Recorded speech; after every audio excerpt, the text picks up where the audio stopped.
So I've just hit record, everyone. All right. All right. So I don't even know how to do a podcast opening actually. Well, you need to think of an intro. Yeah. Think of a catchphrase and just Hello, say fellow. it. Hello there, fellow filmmakers. Do that again. Yeah, do it again, but this time don't laugh at yourself. Hello there, fellow filmmakers, and welcome to the first episode of Let's Talk Film. Sorry. That was really well done, right? I'll give you that. That would have been solid had Dan not just ruined it. It was just the silence afterwards. That's fine. I'm gonna leave that. That's the opening. That's it now. Okay, all right, fine. Welcome to the first episode of Let's Talk Film, a podcast where we talk about films and stuff. This week we're doing a Star Wars special, and I've got two fellow nerds here with me. I'm not sure if I like that word. You got Luke there, and then you got who we call Sherney. Shalom. Shalom. Yes. So the running order of this show is basically we're going to start by all explaining which Star Wars film is our favorite and just a brief why and stuff. So Daniel, do you want to go first? My favorite Star Wars film, is the original Star Wars: A New Hope. Now, I changed this at the last second with my number 2 spot, but we'll leave that because I know the next section. Mm-hmm. So, but I think it's A New Hope. I think it has the best beginning of a Star Wars film. There's good mystery, and I think it's just fun, really. Yeah. And it's a good introduction. And I think the special effects hold up really well. And the music is just amazing. It's iconic. It is, yeah. Yeah, I can't really fault the film. Fair enough. In my opinion. Luke? Yeah. Along with my second pick, but there you go. Luke, what's your favourite Star Wars film? Well, I think I'm probably going to be picking Dan's second favourite here, but I'm going with Empire Strikes Back. Because I think it, again, is an excellently shot and paced film, despite its age. Yeah. And it's the visual effects do keep up to today. I think the story is great, and it's actually a great continuation of a story, which doesn't ask you to sit through like a recap or anything. I think Star Wars managed to save itself from that a little bit with the opening crawl. But I think acting is also pretty good in that one. Yeah. From the whole Star Wars series. I'd agree. And I think it's just a really well presented film and is actually quite enjoyable and has at the very end Luke loses, which I think is important to the story arc of his character. I agree. It's not often you see a film where the main character basically loses, and it ends on quite a downbeat, which is unusual. People thought Infinity War was sad. But, yeah, I mean, people hated A New Hope, not A New Hope, Empire when it came out, didn't they? It was supposed to be, well, generally quite not well received, and it early sort of became this cult classic, and it's, when it aged a bit, my favorite Star Wars film, this might surprise you, is Star Wars Episode 6, Return of the Jedi. Controversial. We've all gone for the original trilogy. With good reason. I wonder why. Different one, yeah. Return of the Jedi is, I'd say it's the best love child of A New Hope and Empire. So, because A New Hope, it was good fun, and obviously when it came out originally it was just Star Wars because George Lucas didn't think he'd get the budget to make any more. So I think, well, that's why there was 2 Death Stars, because they were like, well, we're not going to make another one, so let's just do the Death Star now. Didn't know if you knew that. No, I do now. So I feel like Return of the Jedi, it's got great lightsaber action. I think most people would say it's the worst out of the trilogy, but I think the only thing I don't like about it is probably the Ewoks. The merchandising. Yeah. I mean, that's fair. But like everything else is Understandable. solid. The villain is great, we get to see Palpatine properly in the flesh. And Yeah. That's true. I like the dynamic between all the characters. I just like everything about it, honestly. It's well shot. I think it's well paced. I think the music is great, but that's just Star Wars as a whole. I think once you've got John Williams on board, then there's no question Yeah, as to how good the music is. I agree. Yeah.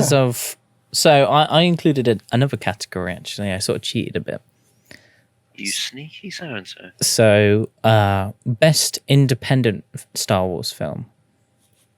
So if you had to watch one of these movies and ignored every other movie around it that is Star Wars, which one's the best? You've clearly got an answer, so you go first. My vote was A New Hope. Because obviously it released as just Star Wars and people were more than happy with it just as it was, I feel like... I agree with you there, I think. I think A New Hope works the best as a standalone. Exactly. Like First off, because it doesn't need it introduces everything. There is no background to it. It doesn't need... We're not talking about prequels. Yeah, it doesn't need more information. You basically, it just says, this is how things are, and this is the story. I like how you kept that category from us and surprised us with it at the last minute as well. I know. That was It's good. idea, that. Yeah. Mm-hmm. What, Dan, do you agree? I would have to agree. It would either be that or Revenge of the Sith for me. I think that would be a good one. Like, I know it continues from Attack of the Clones, but like, if you just had the original trilogy, say, and you just had Revenge of the Sith before that, I think it would still work. I actually think... Like, you wouldn't even... Yeah, I think... Do you know what I mean? Yeah. I think Solo would also fit into this category. Solo, yeah, I think Solo. You could watch Solo without knowing anything. With the least connections. Yeah. Yeah. I mean, I would have gone with Rogue One because I genuinely enjoyed that, but I think part of my without enjoyment Episode comes 4, back to if you didn't know Episode 4, then it might feel empty. Not least of which because the ending would feel weird. Yeah. And CG people, bruh. Of course. We love CG people. Right then, let's go through our lists in order. So your list should be 11 films long. Yeah. Yeah? Mm-hmm. So, number 11 for Daniel. Rogue One. Ooh. I think it's really boring. Fair enough. I can't. Whenever I watch the film, I don't like any of the hero characters. They're so boring. I'm Jin. I rebel. Like, but I'll give you that. What are you rebelling? Like, you don't. She's not a very exciting character. Like, she's so boring. And like, there's the Spanish guy. I can't even remember his name. He shoots. You're the rebellion, and you're shooting innocent people at the start. Like, I don't know. The rebellion shouldn't shoot innocent people. Knock him out. No. I think I'm sorry. You've got two rose-tinted glasses of what the rebellion was, Daniel. No, I don't. Yeah, but in the original films, the rebellion are the good guys. They don't kill innocent people. Yeah, but there's always going to be the dark side to it, isn't there? Yeah. Well, tell me, Dan, the Death Star filled entirely with people that deserve to die? Well, they were part of the Empire. The Empire are evil.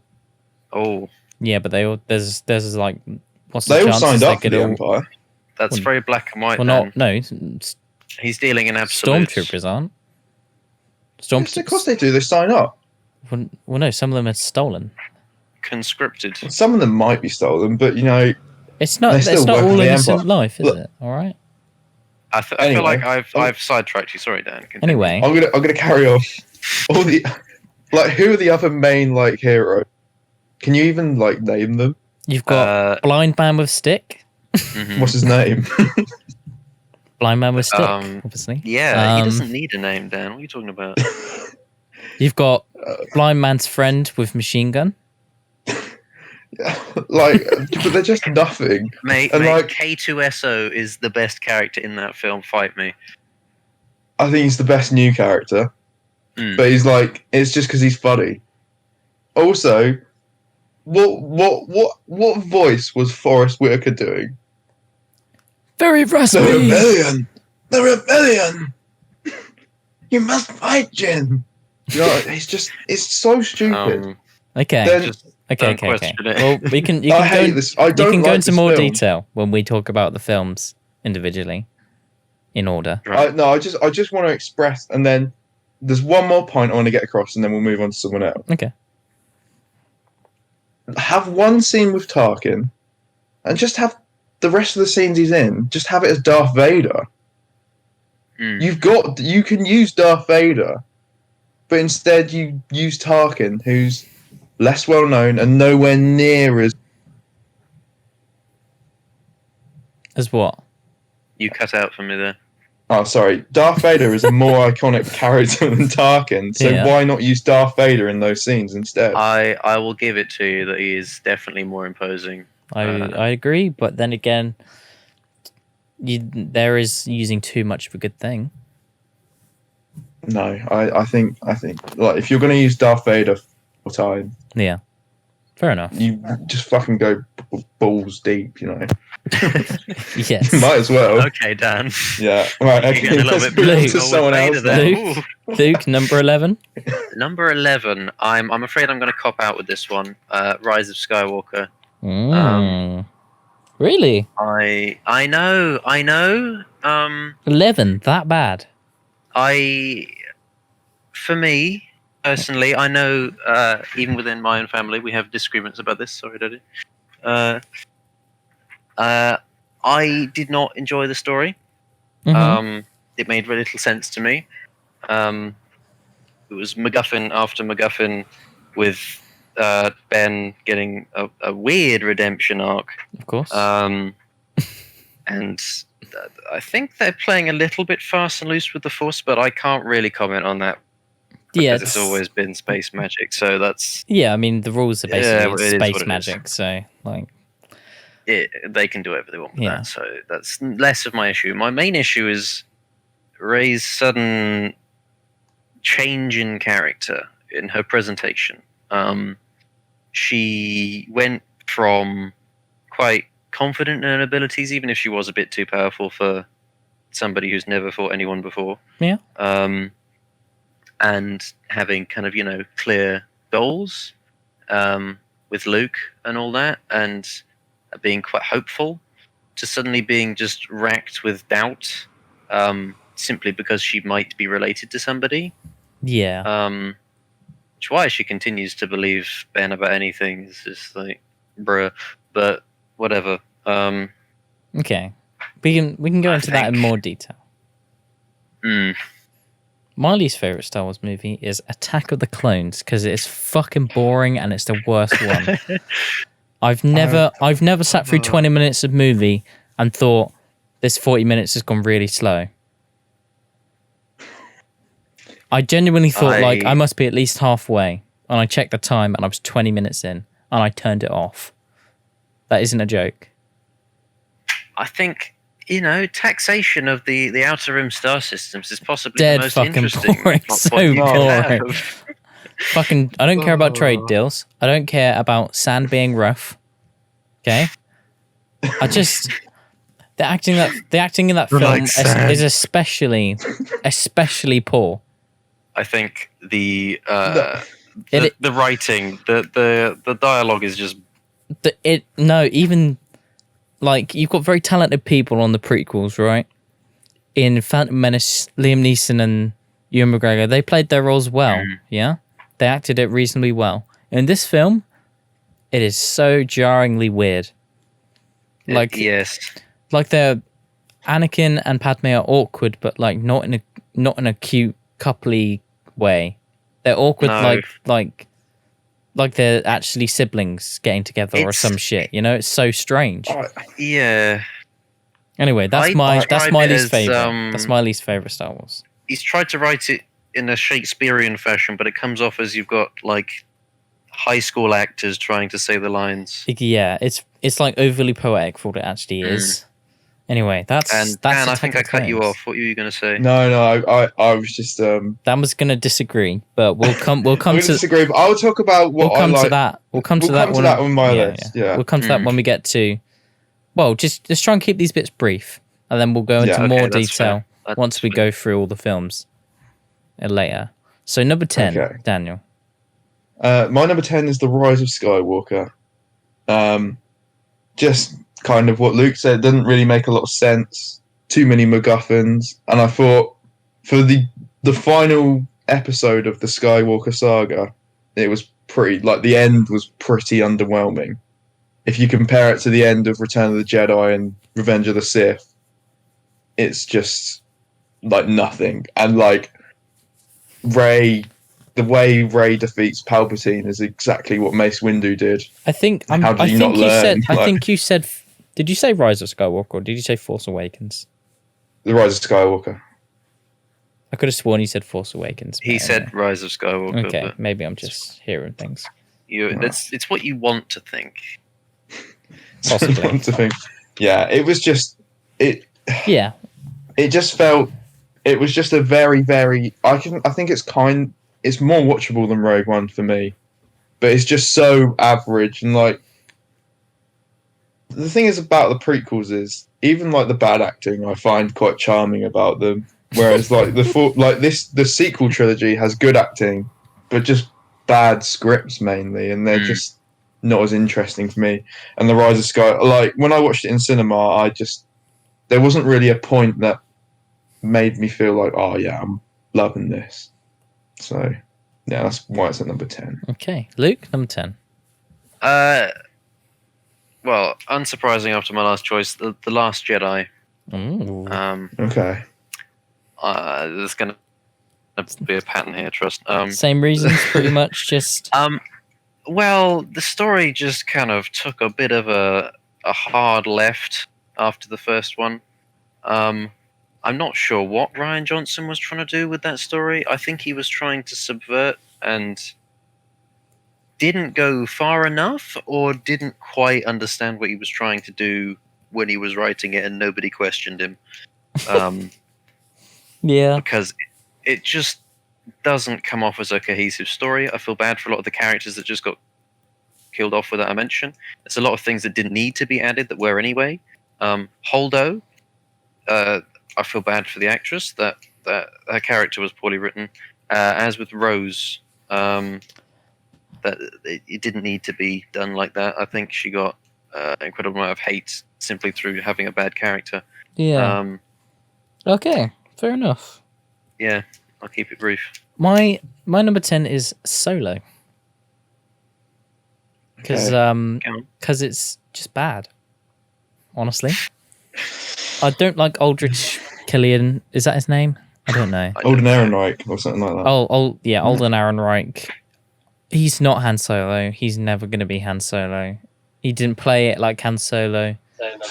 There was no mannerisms.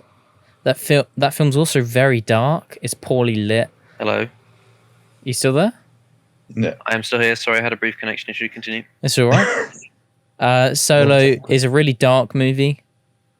I don't know if either of you noticed, but it's like dead fucking dark. Couldn't see a thing. I don't know. It's just it wasn't necessary at all. Didn't need it. I think that's understandable. I think it's just Shit. just Cut didn't that out. just didn't do it for me at all. Like, it's hard to explain. I think the best way I can summarize it is like the film was cursed the minute they fired the director after shooting an entire movie. Like, you know it's fucked. And then the reshoots didn't mesh well. And it was just boring. The best part of the film was one of the last shots, because Darth Maul was there. And I was like, ooh, Darth Maul. And that was it. Yeah, I feel like if you didn't understand a lot of the stuff around his character, that film would have had even less for you. Yeah, people have been like, Oh. wait, what? He's alive? Yeah. So, Yeah. You're like, huh? anyway, that's my number 10. Daniel, Understandable. number 9. Number 9 is The Force Awakens. Oh, Okay. Kind of just the same as Rise of Skywalker, just pretty average. I think when it came out, I really enjoyed it, and I think it came out at a time where everyone wanted the original trilogy again, yeah. and I think at the time everyone liked it because I always liked the original trilogy. But that's what's boring about it now. It's just a copy of New Hope. Like, True. it's clear, and even J.J. Abrams admitted that. Yeah. You know, I just don't think. I think it could have. I just think the plot point of Luke being missing kind of doomed the whole sequel trilogy from the start, really. And it didn't really do any. I think it had some nice, like the lightsaber fight at the end was nice with the colors and in the snow. I Yeah. like that. The acting is obviously better than the prequels. I like Kylo Ren, and I thought, yeah, I don't know. I don't really think much about that film now. Watch Fair. it. I just think, yeah, it's just Yeah. there again. Like, it doesn't do anything really bad, but it doesn't do anything. blow me away Doesn't do either. anything good. No. That's fair. Yeah, I think So, yeah, it that's just why it's at number 9. exists. Yeah. Luke, 9. number 9. I'm gonna go with Solo for my number 9. Okay, fair enough. I liked it more than the previous ones I mentioned, because I didn't have so many issues with the plot. You can disagree with me on that if you want. That's all good. But it is by far the most forgettable out of all the Star Wars films. I Yes, struggle to care about anything that happened in it, quite frankly. that is the issue with prequels, obviously, because you know who makes it out and who doesn't, pretty much. Like the center of the film is Han Solo and Chewie, and you know for a fact that they survive. Yeah, and I mean, there's Lando there as well. Well, yeah, exactly, but he's fine as well. It's like, yeah, I don't think they needed the whole romance thing with him and the robot. I mean, like, it's interesting. it's strange, but I mean, yeah, it's I don't know. Whatever. It is what it is. I couldn't name a single character other than the ones that survive. So Fair enough. there we go. My number 9 spot is also The Force Awakens. Yeah. Because it just sort of happens, doesn't it? I'm the same as Dan. I watched it in the cinema. I loved it at first because Star Wars. I even cried because there was that bit where Rey uses the Force to pull the lightsaber straight past Kylo Ren. She catches it and it plays the nostalgic music, and I wept with happiness. You Because had Star Wars withdrawals. well, yeah, it was literally like they were just feeding my nerd addiction. Yeah. But in retrospect, I'm not a huge fan of J.J. Abrams anymore. Because his films all feel very boring and contrived.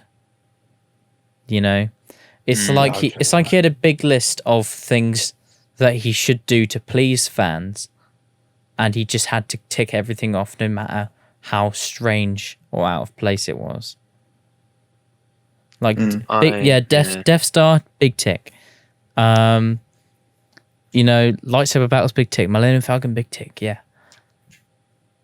Just all these things that just weren't necessary. I feel like the only interesting thing about The Force Awakens is who Rey is, like that mystery. But other than that, Yeah. and I like Kylo Ren. I think maybe that's just because I like the actor. Maybe it is. Well, I don't know. Adam Driver is quite good. Maybe it's just because I like Adam Driver. Anyway, there you go. That's my number 9. Daniel, numero 8. Number 8 is Solo. I put it a bit higher up than you guys. I just think it's not. It's a bit above average. I think there's some fun parts to it. I agree with Harvey. Some scenes are way too dark. Like I remember the one being in like a mining facility. Yeah, very dark. And you just can't see anything that's going on. And so the bit, I agree with that. And the bit with the worm, the big worm lady. Yeah, that was really dark. Yeah, you can't really see much. But I agree.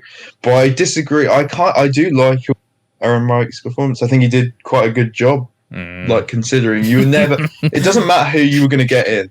You would never. It would never compare. So I never really had my expectations too high, and I think that's why I liked it. That begs the question of why even make it if you're never going to do it right. I never wanted the film, but I think it's like I've watched it a few times. And I think it's just a fun action movie if you just look at it. You know, there's a good the train scene is entertaining. I think, and I like the Kessel Run. You know, and I just You know, I just like it. I can't really describe anything else about it. Like the last 10, 9, and 8, don't really have much to say because they're just so nothing. Well, not nothing, but they're just good films, but they're not like Star Wars enough for me. Whereas the rest, I can think I really like these. Sure. And I have more to say. But yeah, okay. That's why I just put Solo above them because I think it's more fun. There you go. Luke, numero 8. Attack of the Clones. No, I'm going to anger Dan again here. But easily done. This film, man, the dialogue, what are you doing? Yeah. I think you've gone over this already, but it's a bad very, very flat. I have a theory about why people like Obi-Wan, but I'm going to keep that for a discussion later. What, Obi-Wan in that movie specifically, or just in the original trilogy? Okay. No, not original. What am I saying? Sorry, prequel trilogy. The original prequel trilogy. Yes, you know what I mean. Yeah. And I think that film, just the acting was mediocre at best. You had a waste of several good actors. Oh no, tell me about it. And while as a kid, I genuinely enjoyed that film, but in hindsight, now I can't see what I liked about it. Same, bro. Okay, my number 8 spot is The Rise of Boring. It's. I imagine J.J. Abrams sitting in a room, right, and he's got Star Wars on a big table, and it's sort of broken in half because of The Force Awakens and The Rise of Skywalker, and then he's basically taken some sellotape and tried to stick it back together. Yeah, and then said, "Yeah, that's a movie." I think you should watch the making of documentary because it's quite telling when literally all they're discussing at the meeting when they're plotting out the story is what people will like. Exactly. This is the thing. Like The Force Awakens, he had like a small checklist of things, but with this one, he had a fucking big one, and he just checked everything off, even though some things made zero sense. And my issues started when obviously I saw it with you two. We all watched it together. Actually, I didn't get invited, but I remember that. So we don't like you, Dan. Yeah, because somebody forgot to invite me. It wasn't my thing, bro. I blame Harvey. It wasn't my dig. It wasn't my shindig. All right. I didn't organise it. No, it was. I remember somebody. I can't remember Sam, who it was. Was like, "Oh, Dan doesn't like Star Wars." I've been a Star Wars fan since I was like 4 years old. All right, whoever said that was lying to clearly you. A fucking idiot. I'm not sure why. Anyway, The Rise of Boring. Okay. Yes. My issue started when I sat down, and the first 5 minutes of that movie are like the first 20 minutes of a well-paced movie. And it rushed through several different things, and I wasn't a huge fan of that. Obviously, in The Last Jedi, Kylo Ren broke his helmet, and they split Luke's lightsaber in half and all that. And JJ with his sellotape was like, glue the helmet back together, stick the lightsaber back together. You know, I don't know. Palpatine is bad in that movie. I think he's boring. I think him going from wanting eternal life to wanting Rey to become the ultimate Sith or whatever the fuck makes no sense. Why was his plan to die so she could take over until he figured out that they had the special synergy bond thing that would give him life? What a fucking imbecile. I want to talk more about that film, but we'll save it. I've got some strong words for that film as well. Okay, so that's Harvey's number 8. Daniel, save them. Number 7. Number 7 for me is the Phantom Menace. Ooh. Okay. I think this is the worst acted film. Really? By far. Worse than Attack the Clones. Everyone in the film is so monotone. I know my voice is, but like, just like, it's like weird. I don't know why they would choose that. Like, why George Lucas would choose for them to act like that. Apart from Jar Jar Binks. I don't mind Jar Jar too much, but there could be less of him. But I think there should be less of him. But the action's really good in Phantom Menace. You got the pod race, the big battle at the end between Darth Maul, Qui-Gon, and Obi-Wan. I think the battle between the Gungans could have been a little bit better, but it was cool. I think rose-tinted glasses, Dan? I just like I'm just I don't know if it's nostalgia, but there's like a vibe to the film as well that I really like. It's nostalgia. It's probably nostalgia. Yeah. I've tried my very hardest to look at these films without any remorse. But what I like about the Phantom Menace more than the one I put before, I think it took more risks as well, and some paid off really well, and some were so like the acting and some of the poor special. I mean, they were good for the time, but revolutionary special effects, but just not polished. Yeah, and I think it either does some things really well or really bad, and I think that's what makes it better than the films I had before it. If you get me. Fair enough. Yeah. Luke, number 7. My number 7 is actually Revenge of the Sith. Ooh. I know. And while I will admit the acting in this is better than a lot of the other prequels, not on the whole necessarily. I don't know if I like the story nearly as much. Okay. I think 2 is boring. 1 is a lot of setup, and although there's some story issues there as well, but whatever. I think Anakin's character was not given nearly enough reason to become Darth Vader. I think it happened a bit too quickly. Fair enough. Just kind of snapped suddenly, what have I done? And that's it, he's Darth Vader. I feel like if they'd spent a bit more time in 2, maybe establishing his personality, and I blame Obi-Wan for not breaking up Padme and Anakin right at the beginning. That man should have shut that down way earlier. Okay. Because interesting. And he kills his wife after wanting to save her. What? Well, she does have a broken heart. Daniel. Oh, shut the fuck up. Daniel. No, I genuinely, I had a Star Wars annual when I was a kid, and it says that's how she died. Yeah. No, I know. I remember. But dies of a broken heart is dumb. That's Star Wars. On multiple levels. I actually have a different headcanon for how she died. Luke, right. Have you heard the Are you going to headcanon? say Palpatine? No. No. I think in his struggle to stay alive, Anakin using the Force basically killed her. Are you saying he drained the life out of her? Yeah. And that would make- Because she dies as he's being saved. So in my head, it's like the one thing he wanted to do, save her, but in his pursuit to stay alive and become Darth Vader, he just takes the life from her.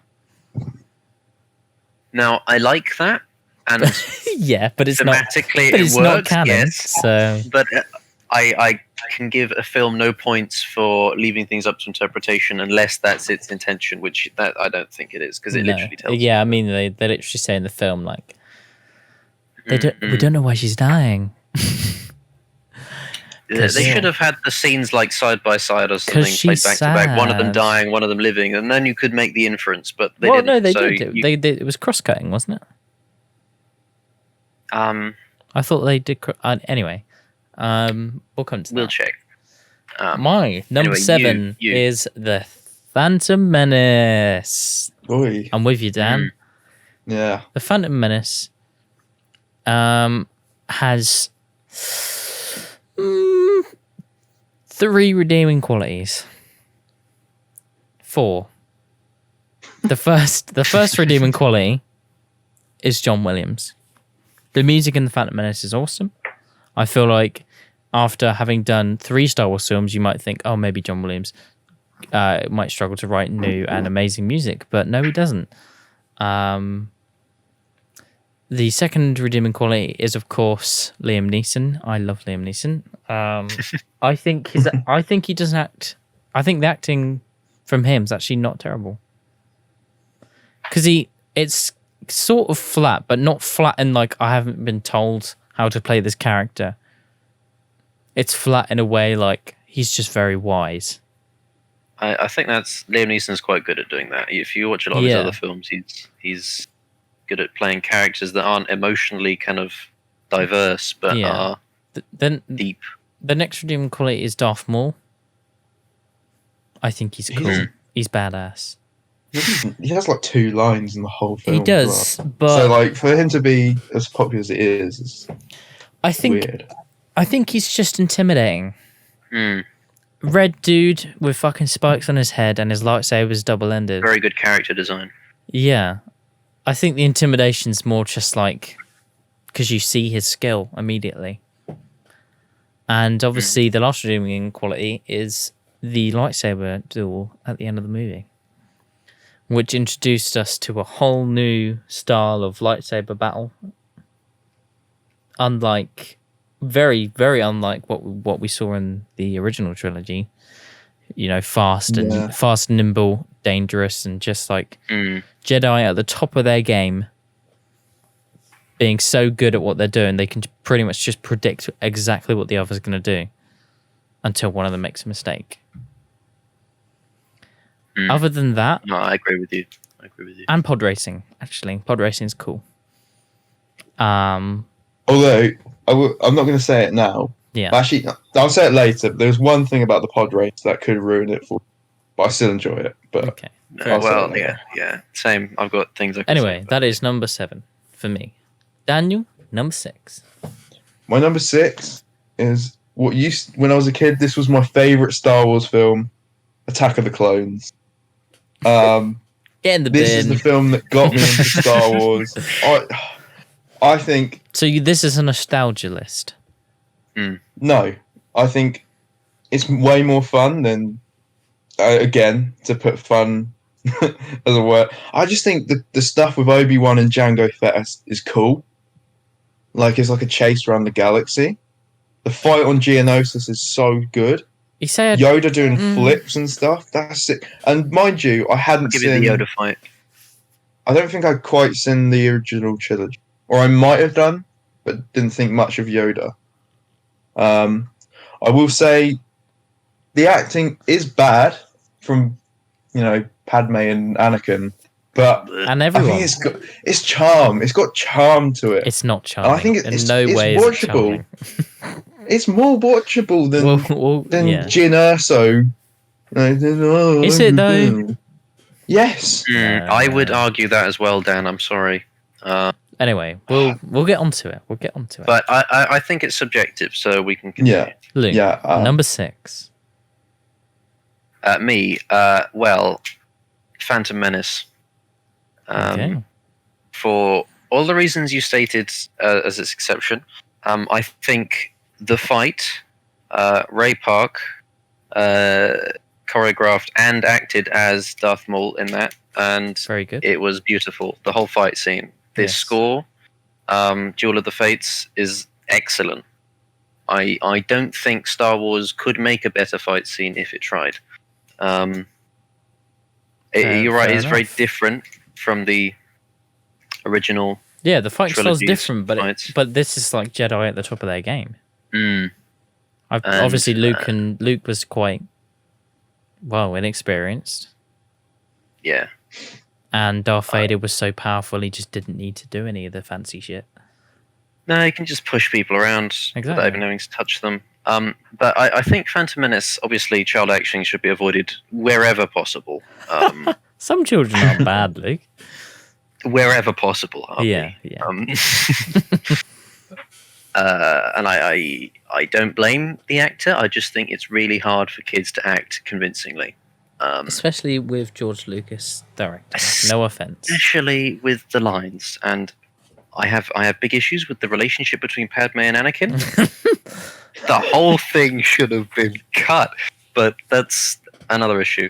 But again, Darth Maul, great. I think something disturbing is the what appears to be the age difference, even though it's supposed to be less than we think. She's only like 14 in the I get film. that, Like, but he doesn't look 14. I get- I know she doesn't, but look. He's also like 7. 9. He's Like, 9. He looks 7. He looks young. He does. Proper young. He's 9. So, all right, but then if think about in it the second. film, if in the film they were like, "How old are you?" She's like, "Oh, I'm 12. How old are you?" "Oh, I'm 9." That's more feasible. But they look so juxtaposingly different. Yeah. And then obviously you go from Phantom Menace, where you've got Jake Lloyd, or whatever the fuck his name was. And then He you went to prison, didn't he? and then you swap to Hayden Christensen. That's like a big change for him. Yeah. But you keep Padme the same. It's like that you've just aged him, but kept her where she already was. I think they probably realised that something was up there and made it slightly less sketch, but Yeah, I don't know. shouldn't have happened in the first place. No, anyway, that's strange. That's a tangent, right? Daniel, number 5. So I'm just gonna say this is every Star Wars film from now on I really like, and I think so. My number 5 is The Last Jedi. Okay. The only film I've seen in cinema, Star Wars film I've seen in cinema that made me cry, and it made me cry on I think 2 occasions. Fair I enough. definitely remember crying when Yoda turned up. When was the other? I can't remember, but I do remember crying twice. Did you cry I when just think- Luke and Padme met? Luke and Padme, did you say? Oh, fucking Leia. I you heard know that them. as well. What? What? My brain. It might have been. I just think from the first scene, there's that great fight with the dreadnought. I actually don't mind the bit on Canto Bight with Finn and I can't remember Rose. I mean, that's. I mean, I don't think she should have been added. I think that could have been Poe. I think but- that's the only part of that film I don't really like. I don't mind it. It's not even that people are like, oh, it takes half an hour off of the film, but it's not really. It's like I think it's less than 20 minutes. It's like 28 minutes. but I don't think it's even that bad. Like I think people really overreacted to that.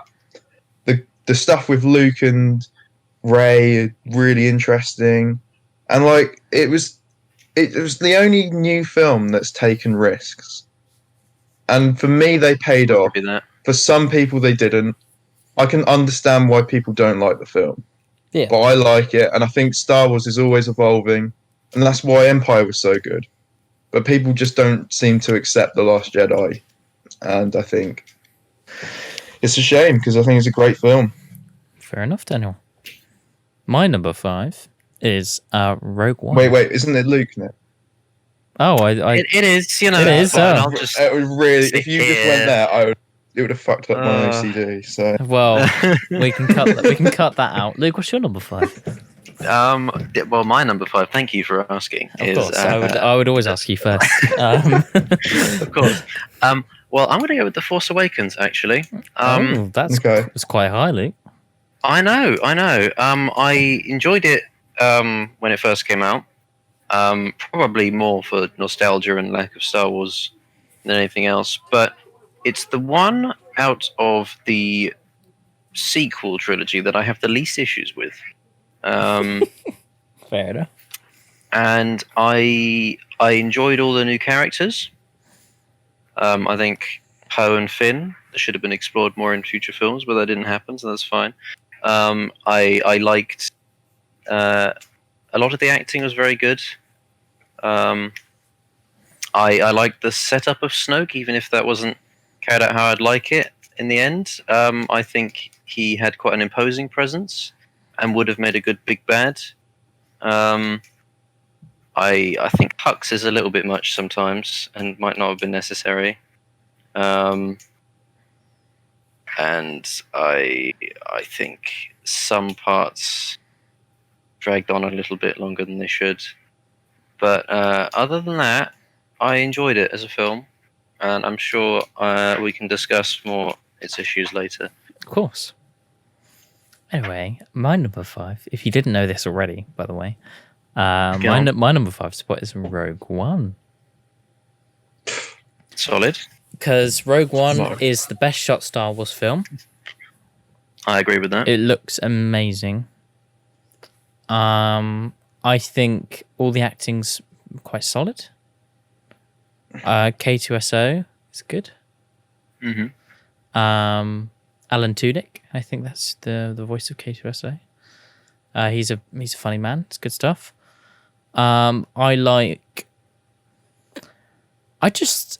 I think there's a sort of like, it doesn't feel like an unnecessary story to me. I think I enjoyed finding out about the people who basically paved the way for A New Hope. I think the music's good. Obviously, I've already said it's shot beautifully, but I'll say it again. It's a gorgeous film. And that Darth Vader hallway scene makes me just jizz myself.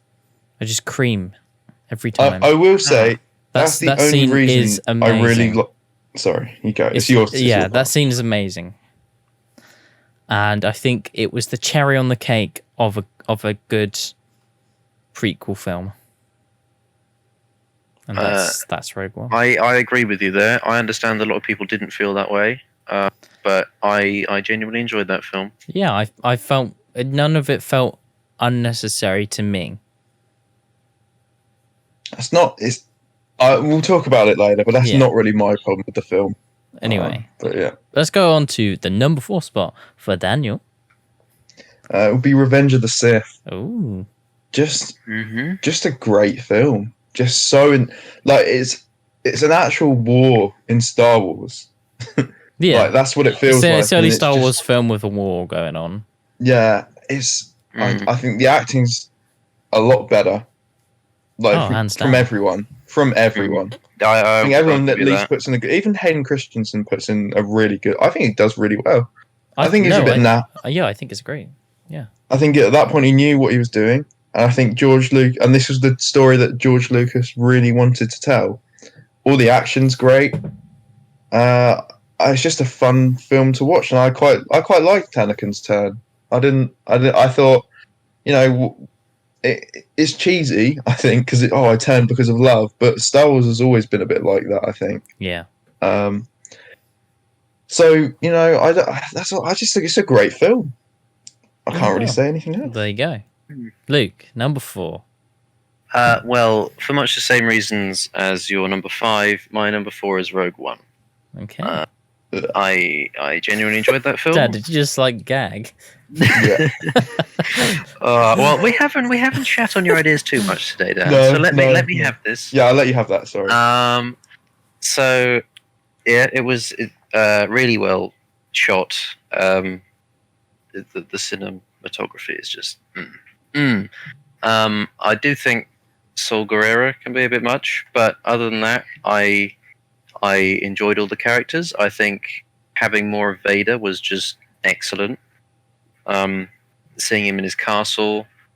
What does he say? Don't choke on your ambition. Don't. Oh. I think it's solid. like. I think it's like don't choke on your aspirations. Or something like that. It's cool. Yeah. So that was.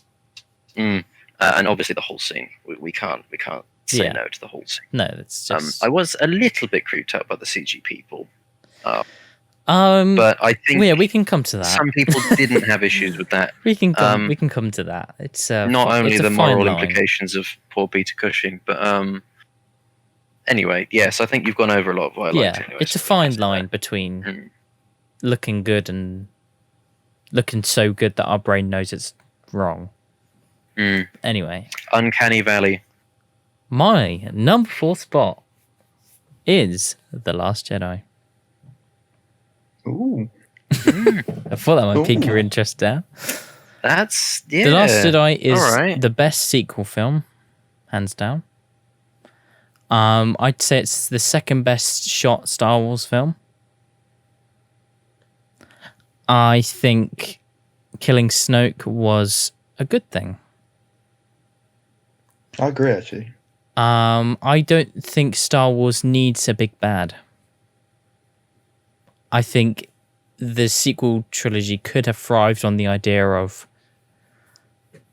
just on the relationship of Rey and Kylo Ren. I feel like their relationship was the more interesting part. Yeah, I could give you that. Well, if we talk about it later, I have a theory of how it all should have finished. But I think Yoda's good. I think the opening scene's good. I think Rose is probably one of the things I don't like about the film. Just as a character, it's just not interesting to me, and the love plot with Finn is very forced. Yes. Yeah. Very forced. But other than that, it's fine. The gambling planet felt very prequelish, and I feel like I didn't hate watching it. I feel like it was bold of them to sort of acknowledge the prequels in a sort of different kind of way. We can talk more about it. But yeah, The Last Jedi, number 4. Daniel, number 3. I just want to say that we've all put the original trilogy as the top 3. I haven't. Am I right? My number 6. Haven't you? Sorry. Dan has got me there. But not Harvey. I forgot Harvey said Return of the Jedi. Didn't you? Oh no, that's your favourite. Yeah, number 6 is A New Hope. Okay, yeah, I completely forgot about that. But anyway, my number 3 is Return of the Jedi. I think the only reason it's below the other two is because I feel like Han Solo and Leia weren't quite themselves. Something was a little bit off. I agree. I think Luke was the perfect. That's how he should have been in that film. Everything with Darth Vader and the Emperor, brilliant. Ewoks, a little stupid, but that's not how the whole Empire dies. It's just a platoon or whatever it's called. Yeah. So it doesn't bother me too much, but like it's still not, ideal. I do like the scene with Jabba's palace at the start. I just don't think the start and the middle of the film were as good as the other 2 films. But it was still brilliant. Fair. And there's just a few things that put it at number 3. So yeah. Fair enough. Luke, number 3. I hate to copy Dan, but Return of the Jedi is the one I think is number 3. It's not quite as good as the other 2 original, in my opinion. I agree that the characters were a little bit off. I think It was almost like Han was going to die in Empire, but then he didn't, and they had to work around that. I think that's probably my own headcanon, but it just seems like he's a bit different.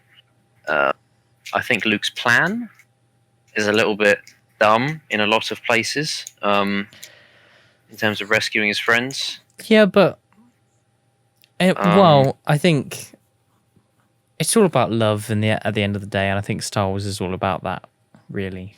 Like, I get that. And that's why it's number 3, because it's still a very good film. I just think it has more issues than the other 2. Fair enough. My number 3 is Revenge of the Sith. I think Go on. I think this is, ignoring how much I like the other 2, if I had to pick a film that feels the most Star Wars, it's Revenge of the Sith. I think Return of the Jedi, Empire Strikes Back, all that's like filtered Star Wars. But Revenge of the Sith is just pure Star Wars. Star Wars on steroids. Concentrated. Yes, I think that Hayden Christensen's great. I think that Ewan McGregor's great. I like everything about it, honestly. I don't know what there is not to like about Revenge of the Sith, really. It was my favourite Star Wars film when I was younger.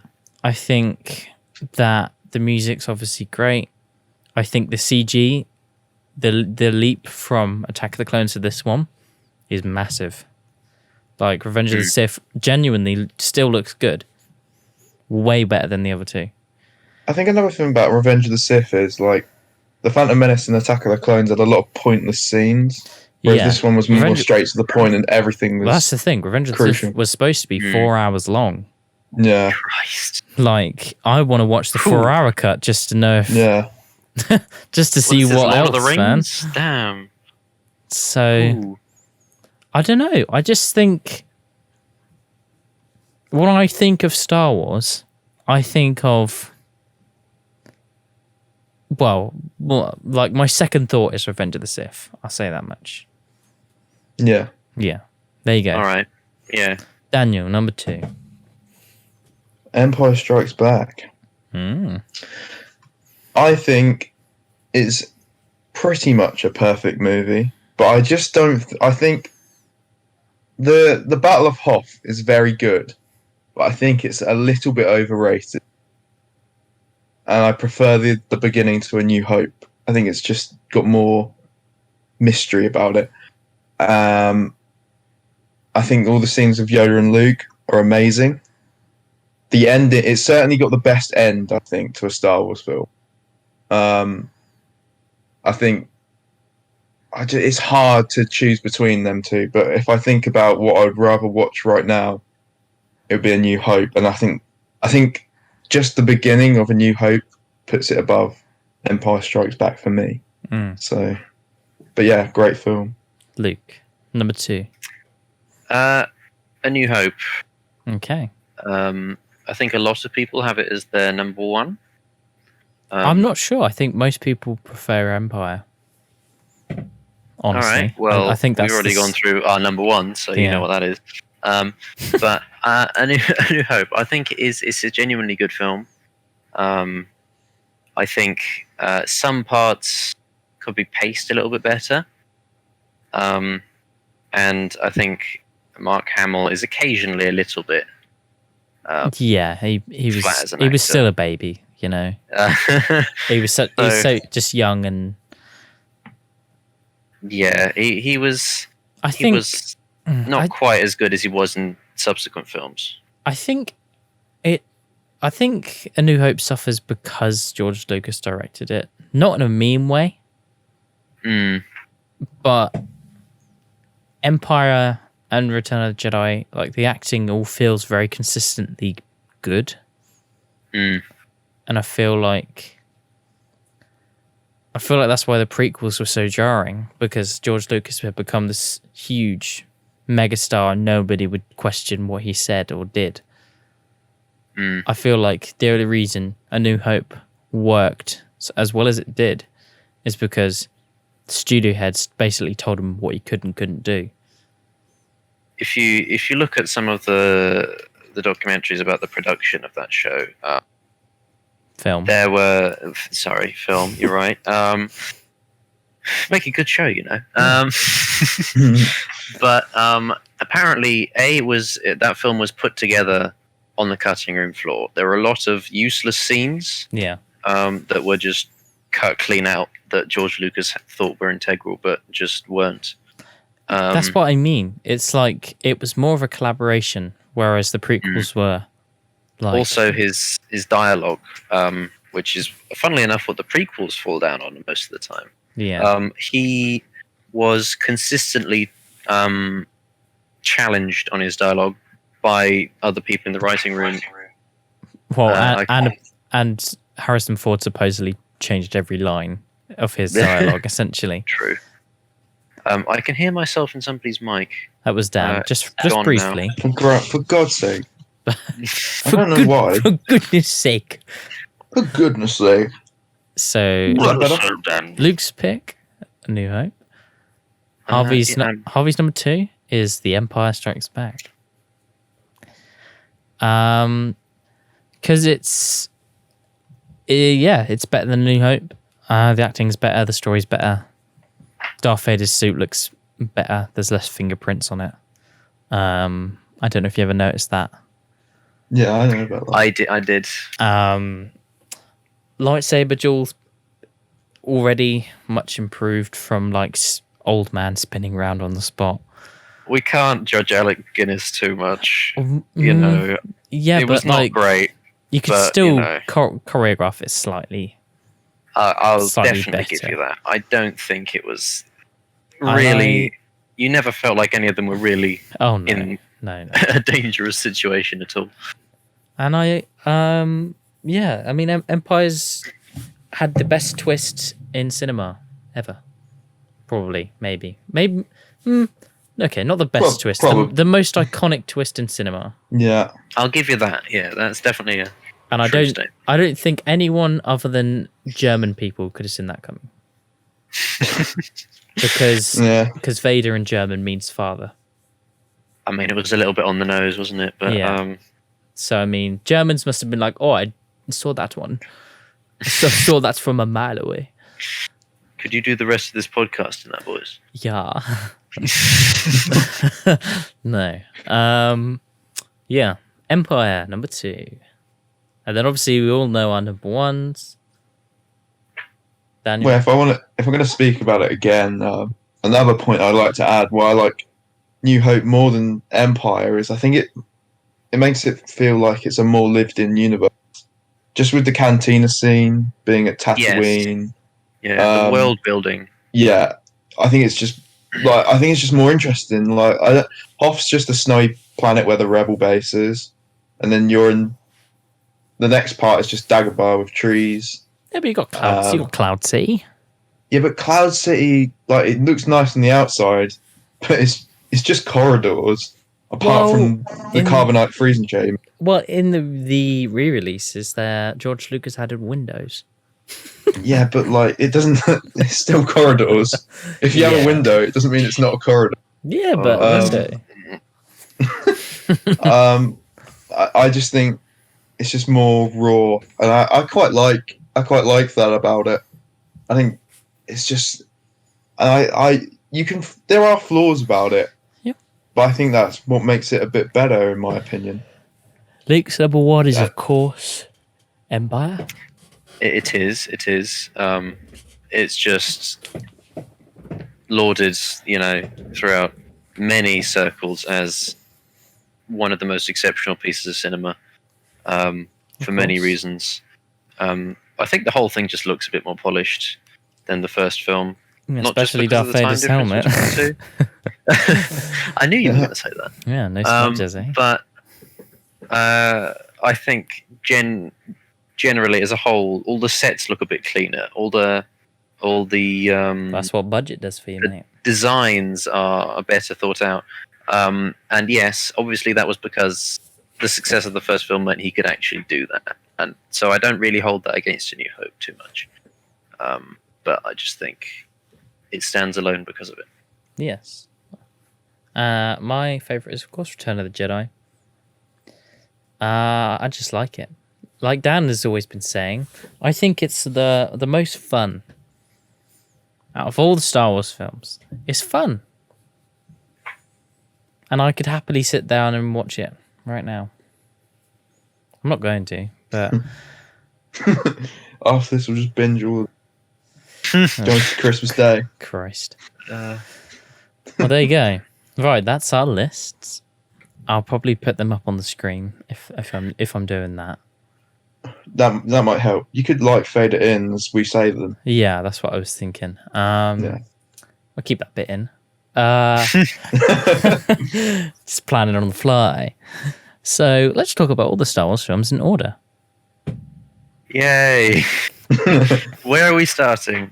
We're going to start with releases, of course, with A New Hope. You're going chronological. Yes. Okay, yeah. We'll I think it's best to get these over with because I think we can all say we like these films. Yeah. And I don't think it's too much of a hot debate. There's a million good things about them. Yeah. But what do we think is bad about them? What's so bad about A New Hope? Yes. It's hard for me because it's my favourite. So I think that's a flawless movie, in my opinion. I think I just don't. Okay. There's just nothing. Here we go. This is what's bad about A New Hope. I think the pacing is strange. I would disagree with you there. I think it's good, but I think it's strange. Why? I think my main issue stems with how playful everyone is considering the stakes. If you get what I mean. Their mission is to stop this giant base from blowing up other planets. And that everyone's quite playful about it. You know? I don't think they are. I disagree as well. It seems playful. There's a couple of jokes in there, but I think it's just it's just I think it's just banter between the characters. Really, they've just made. I mean, I think are you talking about with Leia and Han, or is it a bit? It's sort of point, I think the way that Luke's acts is sort of maybe it's a directing thing, or maybe it's just that his performance wasn't the best. But I will give you Luke. He's not his strongest. First film. He plays it like a kid, almost. Well, I think but it's someone completely new to everything. I think what you're gonna say. I mean, he's pretty amazed at most things. No, but it's not even that. It's just a lot of whining. And but that's part of the character. Kind of. It's growing up from a boy to. Yeah, I agree. I think it's part of the character and it's part of how it's acted, and I think that some people don't like that because, I mean, I don't often like whiny main characters. And I think he skirts the line for a lot of people. I'm supposed to root for this person, but nothing really compels me to Luke at all. The most compelling character in that movie is either Obi-Wan or Han Solo. And you know where that is? It's because Alec Guinness and Harrison Ford can act. And they took what George Lucas wrote and basically said, I'm not going to say it that way. I'm going to say it how my character would say it. Look, I agree with that, but I still don't think Mark Hamill played Luke badly. I don't think he played him badly. I think it was okay. It just wasn't the finished article for that character. Here's a bold statement. I think the worst part about Star Wars from a directing point of view is George Lucas. I don't disagree with you there. I think any films that he's directed, maybe with the exception of A New Hope, but I think he had a lot of help there. That wasn't a George Lucas movie. That was a George Lucas and everyone who basically told him what was a good thing to do and what's not. But George Lucas, I think he's integral. Like, he pushed technology forward. He is Even Star with the Wars, prequels, right? You can't, like, it's just, I can't. That's why the sequels aren't as good, because it didn't do anything. Like, George Lucas, like, as much as he's bad at writing dialogue, I think he pushes everything forward in a way that's more interesting, I think. Yeah. Star Wars isn't Star Wars without George Lucas, but he shouldn't be the director. He shouldn't be the filmmaker. That's why Empire is better. That's why Return of the Jedi is better. Because George Lucas didn't direct them. Fair enough. He wrote them. I could see what you say. He wrote them, and fair enough, you know. But the director will always, on the day, be able to say, maybe we should change the line to this so it sounds better. Maybe we shouldn't include this and that. I feel like giving George Lucas too much creative control is what ruined... Well, not ruined, but what almost completely ruined the prequels. Yeah, fair enough. Yeah, I think he doesn't have the directorial skills that are maybe required to see his vision fulfilled in a lot of cases, even if his vision is often very good. I think he needs someone else. He needs the lens of someone else to achieve his vision. That's why I think George Lucas is maybe a better writer, or like a better storyteller. There you go. It's a good idea. Like, the ideas come. Yeah. I think he's very good at that, and he knows.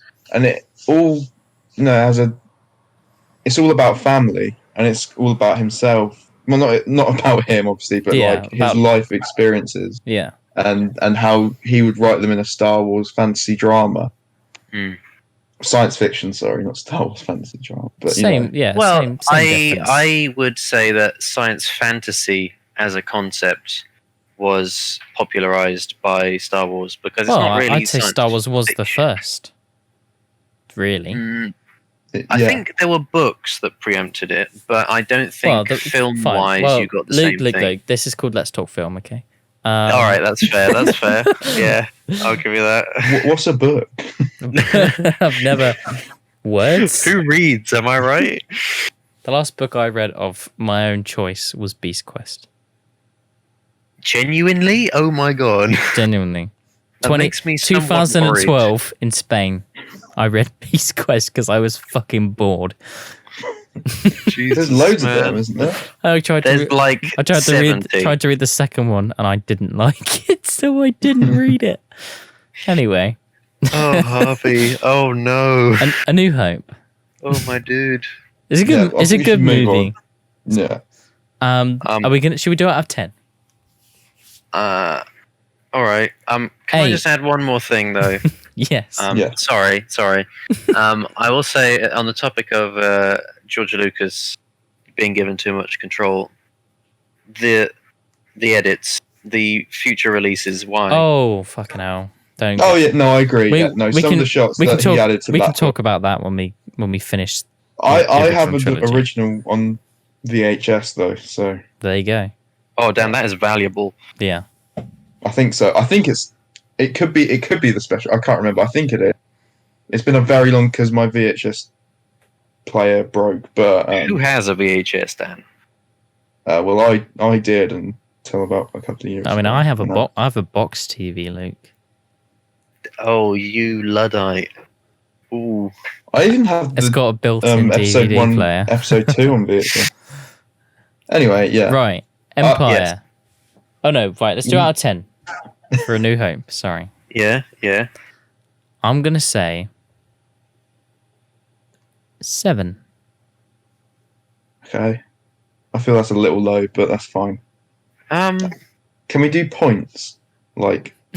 No. Just out of 10. So it has to. All right. So it has to be rounded up. Okay. Yeah. Then it'd be 10 for me.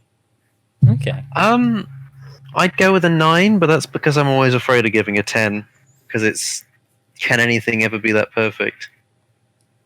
I'm not allowed to do points. I feel like we should. Okay, let's just ditch that then. We're not doing out of 10.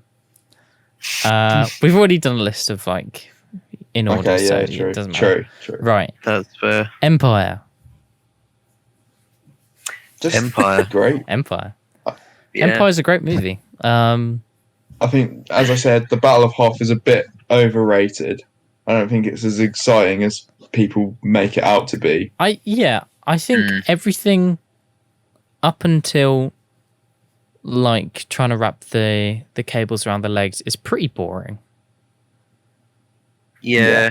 Like feel that like it doesn't probably feel like a won't- battle because it's not like Han was on the battlefield or someone we care about is on the battlefield. No, and like the rebels had nothing.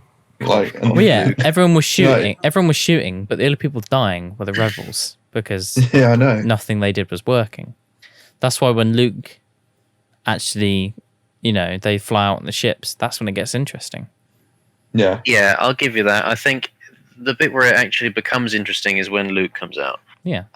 And I also think that potentially because we're a slightly more modern audience watching it back, it doesn't have the same effect because those effects were cutting edge in the day. Well, yeah, it was. Yeah, I Yeah, mean, obviously, I agree. I don't know if you've seen videos of the process of doing special effects, Oh, I have. but And it was a Yeah. pain. but it's like you would expose the same bit of film 7 or 8 times because you need the blue strip, you need a black strip, you need the inverse of that so that you can expose the ship onto a new backdrop. It's just like computers make everything so fucking easy, and Yeah. mad Had to do it props, all. mad props. Industrial Light and Magic has been knocking it out the park since it was created. Yeah, So, ILM, good stuff. yeah. Solid. What was going to say? I was going to say something and I've forgotten. What's the other good CG house? It's Weta, right? Weta. Weta Very Digital. good. Yeah. Okay. Mm. Empire.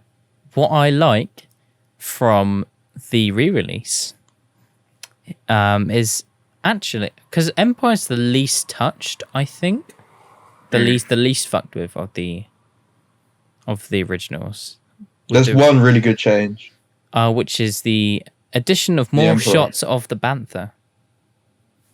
Oh, well, we've got 2 different answers. Did you say Bantha? Oh, not the That's the fucking Wampa. Wampa. See, The I'm- Wampa, mate. my brain's not on, mate. All right. Man's a That's disgusting. scruffy-looking nerf herder. Yeah. Fuck off. The Wampa, fine. There you go. More shots of the Wampa. That's good. I'll give you that. Change I change of was gonna- Palpatine. Yeah, that's what I was going to say. Good. Because did you see it in the original? The Yes. original. He's got Palpatine? like some weird clay looking shit around his eyes. and- you could put a picture of that up on the yeah. just like Yeah. why. Well, did they think that was a good all idea? the things all the things we're talking about, I could, play a clip or, Yeah. just show something. Yeah. I like the twists. I like the ending. I think the only got the thing best ending. that makes me uncomfortable is that one kiss What was in Han and Leia? between Luke and Leia. Oh, Are you only uncomfortable about that because of the context given in 6? I feel like surely with the Force, they should have known. And even in 6, they were like, I always knew. Oh, well, But okay, like, yeah, no, come that's on, fair. like he snogged him. It's in weird. the context in that film? I'm not too bothered. Like, and also we didn't know the Force could do that at that point. I don't think really. No, but in True. Return of the Jedi, they say, I always knew. Yeah, but the Force always changes in each film. He- Do you know what I mean? That's fair. I just can't- It's you used as a can't- plot device if for we're whatever it needs. if Yeah. we're talking as a wider plot point, it's weird. It doesn't make any sense. It's weird in the context of the saga, but like as a film, if I just watch it and that scene happens, it doesn't really bother me that much. Yeah. Okay. For some people, probably just for me, because it's like, well, they don't know. So, but okay, fair enough. Yeah, I mean, on subsequent viewings, it is a little bit awkward, but I know the context behind it, that they are siblings. It's just a bit, ooh. But well, they didn't know watching that. all 3 films back to back, that one ending with them kissing, and then in Return of the Jedi, they're like, "Oh, I always knew you were my sibling." That is strange. I've watched them all back to back before, and it's weird. Anyway, can I just raise a slightly different point about that film, because we need to move on from go that. for it. I think that part of what makes that film great is it actually gives the Empire menace. I think something that is missing from a lot of other films in the Star Wars series is a competent villain.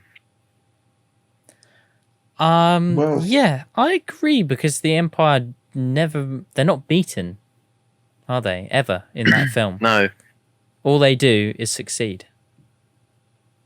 I think films after that, well, maybe with the exception of 6, actually, I feel like it seems like the Empire was going to win until they pulled out their ass at the last minute, which is, cool. Yeah. I think the sequel makes Stormtroopers into a joke.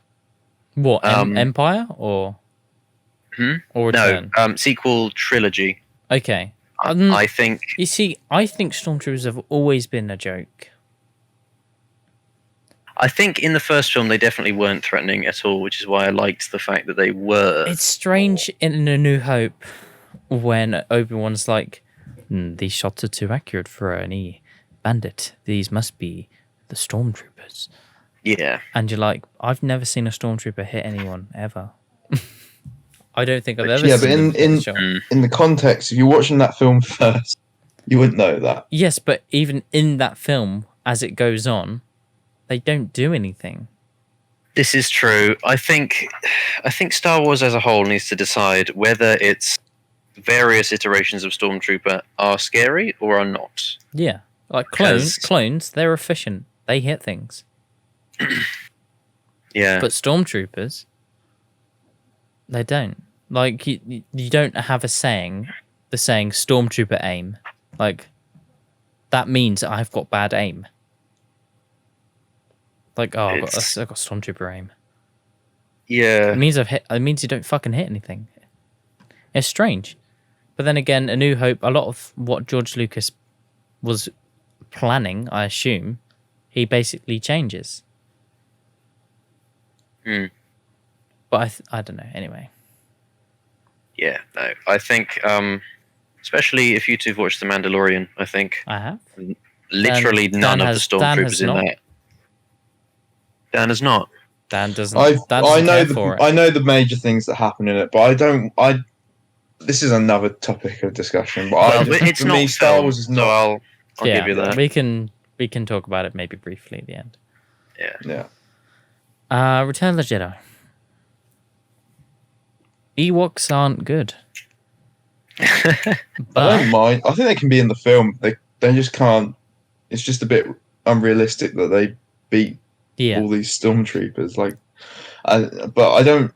I understand what George Lucas was going for, which is like nature beats.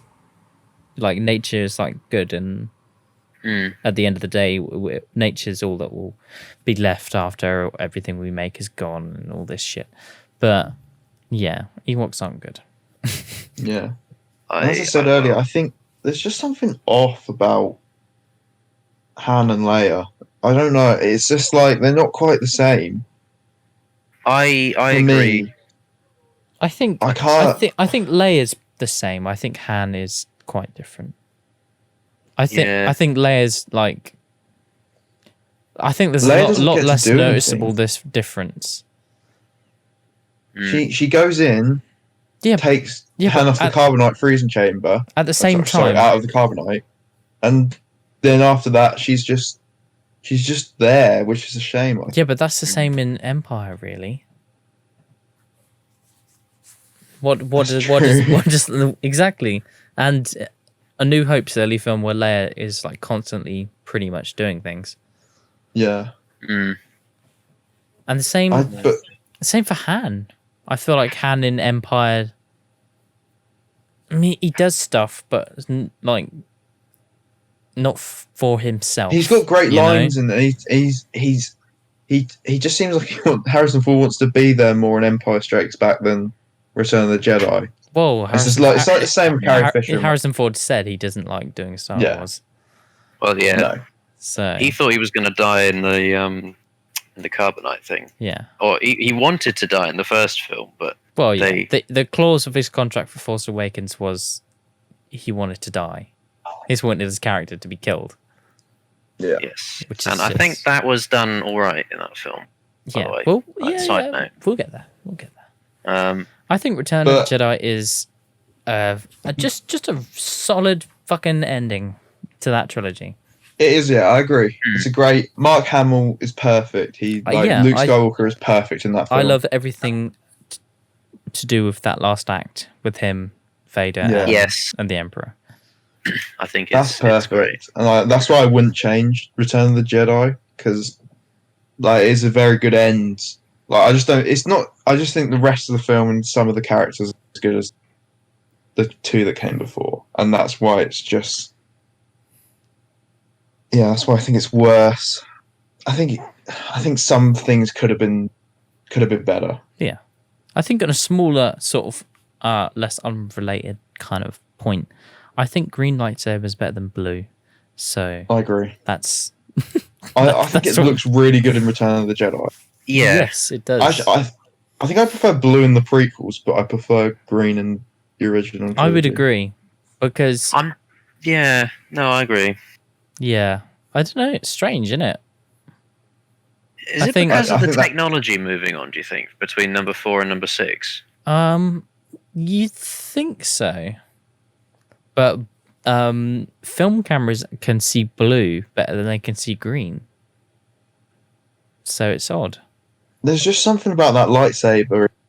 Yeah, In his Return of the Jedi lightsaber in that's Return so is cool. well, Yeah. he built it, and it's this sort of. Yeah, I mean, once you know why they made it green, it's like it's very unstory related. Honestly, do you know why What is they it? made it green? no, Go on, I don't with it. actually. They made it green because the sky is blue. Blue. Oh yeah. It's genius reason. Because Oh, it was blue, but then when they watched the first cut of the movie and they were at Jabba's palace on the barges, and it shot out and he activates it, they just said it didn't stand out enough. So that's fair. So they made it green. actually. I think in the end that was kind of like a blessing. And I know, it's like, yeah, it's like one of them happy accident. Like, we made it green and now it just looks better. Speaking of interesting factoids about the film, do you know why Princess Leia suddenly becomes able to wear a bikini in that film? No, sir. Films 4 and 5 were given a lot of funding by Mormon groups, Okay. and so Princess Leia had to constantly be wearing something that was appropriate. Right? Oh, okay. That's strange. So as soon as that funding left, They just couldn't wait to get her in a bikini. they could Oh, not fucking wait. hell. That bikini is iconic. Like, no, but it is like somebody's like, oh, someone who happened to be a female. It's like, oh, who shall I dress up as from Star Wars? They didn't have many options This is No, they true. didn't. apart from Leia bikini. Well, or Leia not bikini. Well, yeah, but why? That's it. Why would you want to do anything else? There's that one woman in Return of the Jedi who like briefs them on the mission. Mon Mothma. Yeah, that's Oh it. yeah, what an iconic, They're the only two female characters. I think she, as literally the leader of the Rebel Alliance, you think you'd see more of her, but that is it. But it's not about her. Yeah. Is it? It's about the Skywalker saga. You know. That's true. Okay. So let's talk briefly about, do you think the original trilogy is better than the prequels? As a whole? 100%. Yeah? Yes. Okay, we all agree there. hmm Do you think the sequel trilogy is better than the prequels? No. Prequels better than sequels. I'm not sure if it's just nostalgia, but I agree with Dan. I, for the most part, agree. It's honestly very close. But I feel like there's more redeeming qualities about the prequels. Well, for a start, they've got more cohesion. It's like a proper story. That Whereas, is true. you know, the sequels aren't. Do you know what I mean?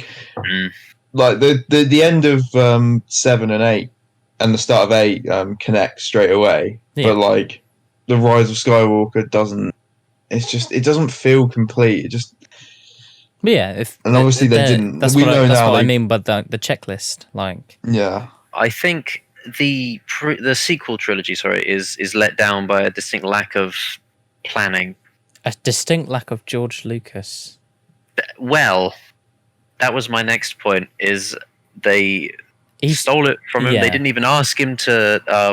They didn't steal it, Luke. They bought it. They bought his scripts. Yes. And then just didn't use them. And I'm not having heard about what they actually came out to be. I'm not sure whether I would have liked them or not. That's one of those things where we'd have had to have seen it. Yeah, we'll come on to that. We'll get there. Let's talk about the Phantom Menace. Well. Silence. I like the Phantom Menace. I don't. I used to hate it because everyone hated it, but then I just like a few years ago I just started really enjoying it for some reason. Like I just think The Phantom Menace Unironically. suffers because the CG was half baked, not quite done. I mean, Jar Jar looked alright most of the time, but everything else was a bit. But then again, Luke, Jar Jar's a cunt. You know. I actually added an extra 12th slot to my list with Jar Jar. Darth Jar Jar on the end. Jar Jar was responsible for the rise of the Empire. He was, and Jar that Jar just makes me hate him even more. The worst things He about the should have Phantom died. Menace, Jar Jar Binks is one bad. 2 is Jar Jar Binks. I don't know if I mentioned him already. The Phantom Menace, child acting, trade deals. Blur. The acting is It's- like the way they were told to act. The is acting, terrible. I can forgive fucking little Lloyd because he was literally a child. Yeah. As I say, I don't think children should be put into acting roles. But I, honest to God, think that Liam Neeson's really good in that movie. I thought he was that was the only like character that sort of direction suited, but everyone else it was just terrible. Yeah, I think. Like even Obi-Wan in that film. As much as I love Ewan McGregor, I think so much better in Attack of the Clones. I actually agree. I didn't warm up to Obi-Wan very much in Phantom Menace, but he was my favorite character in the subsequent prequel films. Yes. Yeah. I agree. What else is bad? I want to say something about the pod race. Oh, go for it. Go on. Pod racing. Okay.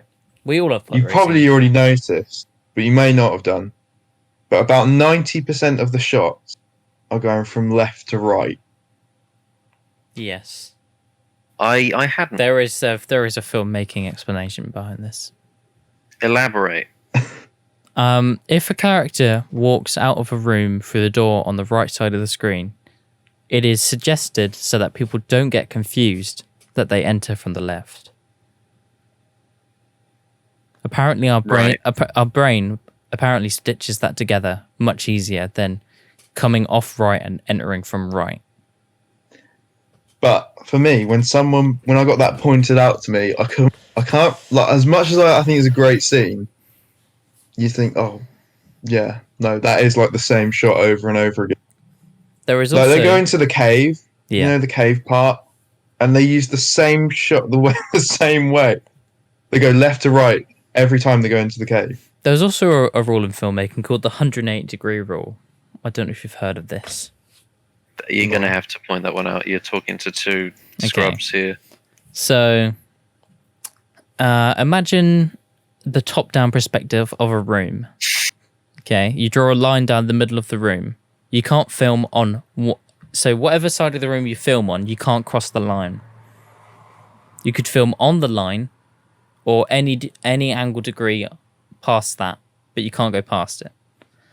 This is again a thing where if you shot from one side of the room to a completely different side of the room, our brains would get confused. It's weird, and it's something that I personally don't agree with. And it's a rule that I've broken before, but because I think people aren't that fucking thick. But it's a rule that's stuck around, and it's a weird one, but that's just how it is. So I know it. I know it's one of them things that you get pointed out, and once you see it, you can never unsee it, and it's just always there. But it's like, I think pod racing still is entertaining enough. Yeah, I do as well. And I also want to say that all the noises made by the engines of the pods are really good, in my opinion. Sound design in those in that prequel trilogy is great. Yeah. But the sounds of all the ships are amazing. It's like Anakin's pod racer feels sort of like a nimble little sports car. And then, like, from the sound, I mean. Yeah. But then in comparison to Sebulba, is that? Yeah, Sebulba. Yeah. That sounds more like a rough muscle car, almost. You know, or like a monster truck, just big, loud. And I feel like, you know, that sort of shows off their dynamic better, because, you know, he's small and nimble, and Sebulba's loud and scary. I think, it also says something about Sebulba's personality, that's the pod racer he chose. Yeah. Despite being quite small. So yeah. Phantom Menace. What's bad is blue screen. The Phantom Menace was filmed on digital cameras. One of the first films to be on digital. And digital cameras back then couldn't record colours as efficiently as black and whites. So for each colour you get, it's like like the pixels per colour gradient is less, which means when you try and green screen people, like the hairs become really blocky. And it stands out. I don't think that's too much of an issue for me. I mean, obviously it would be nice to use more sets, but I don't. Whenever I watch the film, it doesn't really bother me as much as some people. The main abuser of this, I'd say, is I have a distinct shot of giant corridors in the Jedi Temple. Just giant, endless corridors. It might be Attack of the Clones, I think. Either way, they do have some shots of the Jedi Temple in that. I think the ones that in when I watch it now, it stood out a bit. Is the background scenes in Coruscant don't really pick very well. Yeah. Well, also during the fight with Darth Maul, that's what he's called, Morley. There's the bit where they're fighting with the giant beams behind them. I'm sorry, Dan, for saying this. If you watch the lightsabers, they get like dimmer for some reason during that scene, which it's not how light works, I'm afraid. Yeah, I've seen that deconstruction. So when the lightsabers pass in front of the giant beams, they get dimmer, which doesn't make sense. I know it's so you can see the beam still, but yeah. Well, I think that's more to do with how the kind of production team chose to go about doing things. Well, it's very technical. It's a creative choice. Well, yeah, that's not something that happens by accident. It's just something that I can overlook. I can overlook little things. It's As it's long one as of it's those minor entertaining. details that you'd Yeah. have to have pointed out to you, and I Yeah. think a lot of the time those kinds of details don't matter, especially if you don't see it the first time through. I feel like. Um, Well, my next point is most of these issues are remedied in Revenge of the Sith. Yeah. Most of these, like poor CG, bad green screening, none of that is in Revenge of the Sith, and that's why it's better. Anyway, so Attack let's of the talk Clones. about Dan's favorite Star Wars movie, Attack of the Clones. yes. I hate it. I love it. I hate it. I don't feel strongly enough about it to hate it. Fine, I strongly dislike it. Hate is a strong word, but I really don't like this film. I think it's definitely my least favorite of the prequels. I think while Phantom Menace might have made some interesting decisions regarding story, midichlorians don't need to be added. Yeah. I Sort of passed over midichlorians a bit, but they're bad. yes. You don't need to put a value to forceness. No. Anyway. I think having a looser power system in that sense works a bit better because the Force is so arbitrary as it is that they could do literally anything. Pretty much. I would rather be dragged over sandpaper for the same duration of this film than watch Attack of the Clones. And I know Sand's annoying to some folks, but I just don't care. I'm afraid. Right. Let me defend this film. Okay, hit me. I think it's got a very fun plot. I don't. I think I'm right. You say a point, and me and Luke will either agree or disagree. I think the Obi-Wan sections are great. What more specifically? Like Camino chasing him through the asteroid field. Actually investigating to find him. Yeah, I think that's good. I agree. I think they can be a little bit slow at times. Yes, I think it doesn't help with the pacing. Yes, I don't dislike any of Obi-Wan's scenes. I think some of the characters he interacts with are a little bit strange, and I think the Camino ones are a little bit. That one scene in the little fucking.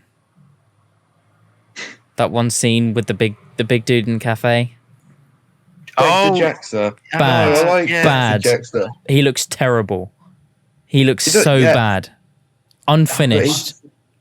But at least I remember Dexter Jaxter. He had one scene, and in Rogue One, I don't even remember half the team. So it doesn't matter. At least Rogue One's a finished movie. Oh my god. He looks so bad. Ouch. It's just 2002. It doesn't. Jar Jar looked better. He's a minor character. This man was rubbery. One scene. He was rubbery and shit. So just do it. Racism. Just do it. Just do it practically.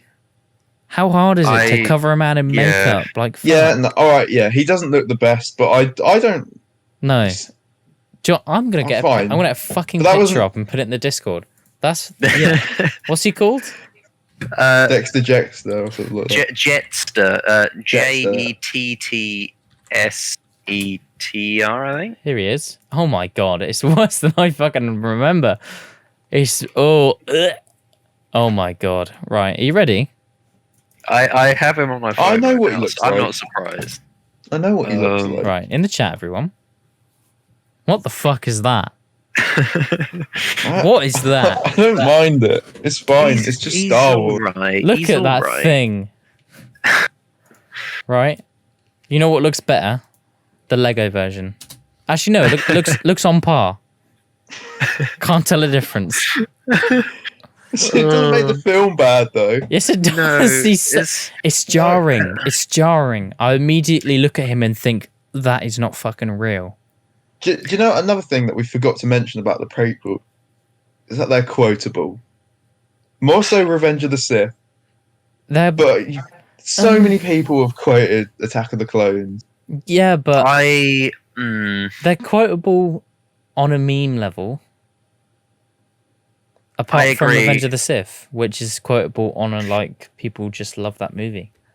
Well, I think some lines in Revenge of the Sith. Well, still yeah, like, need oh, work. I'm hello sorry. there, you know, and all that. It's great. Hello stuff. There is a classic. Also, only a Sith deals in absolutes. Love that one. Another happy landing. Another happy landing. I think, but to go back to your point, Dan, I think that something being reactable doesn't necessarily make it good. It just means that those lines specifically were memorable. Yeah. I don't remember. Thank you for that meme, Harvey. It's okay. I don't remember what the Spanish guy in Rogue One says, apart from I was in this since I was like 5 years old or whatever. Yeah, but you also have to realise that Rogue One came out not that long ago. The prequels have had almost 20 years to age. Fester. We'll talk about Rogue One later. I think it's Fester. the Battle of That's a better word. Geonosis. The Battle of Geonosis is brilliant. Is it though?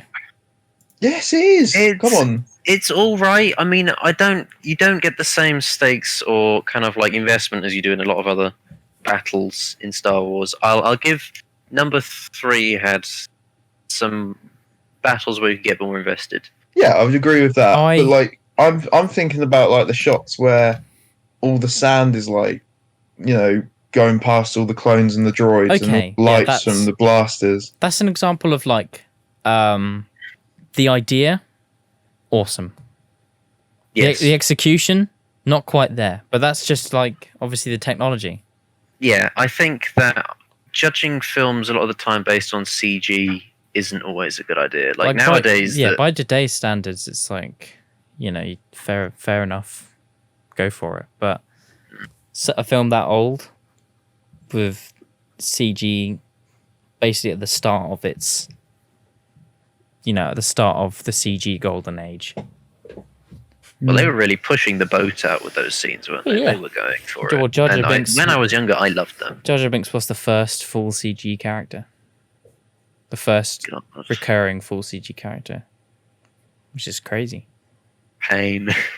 Yeah. It's, I hate the factory stuff. Really? The bit, yeah. It's unnecessary and tacked on. And I know it is for a fact, because apparently the film was a bit short. So they added them scenes.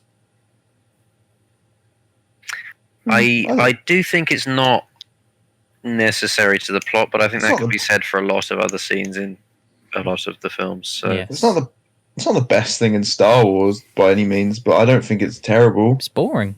It's unnecessary. It doesn't function for any purpose. Well, it does, To what? because that's how they capture Padme and Anakin. No, So but they they can could go have into just the arena. they could have just captured Padme and Anakin, and then we could have just moved straight into the arena scene, which is actually all right. And you know why? that's true. The and arena scene was alright. You know why that scene looks so good? Because it was a model, Because wasn't it was a miniature. Yeah. Yes. I think that's I know this is slightly off topic, but did you notice when they added the miniatures in Rise of Skywalker?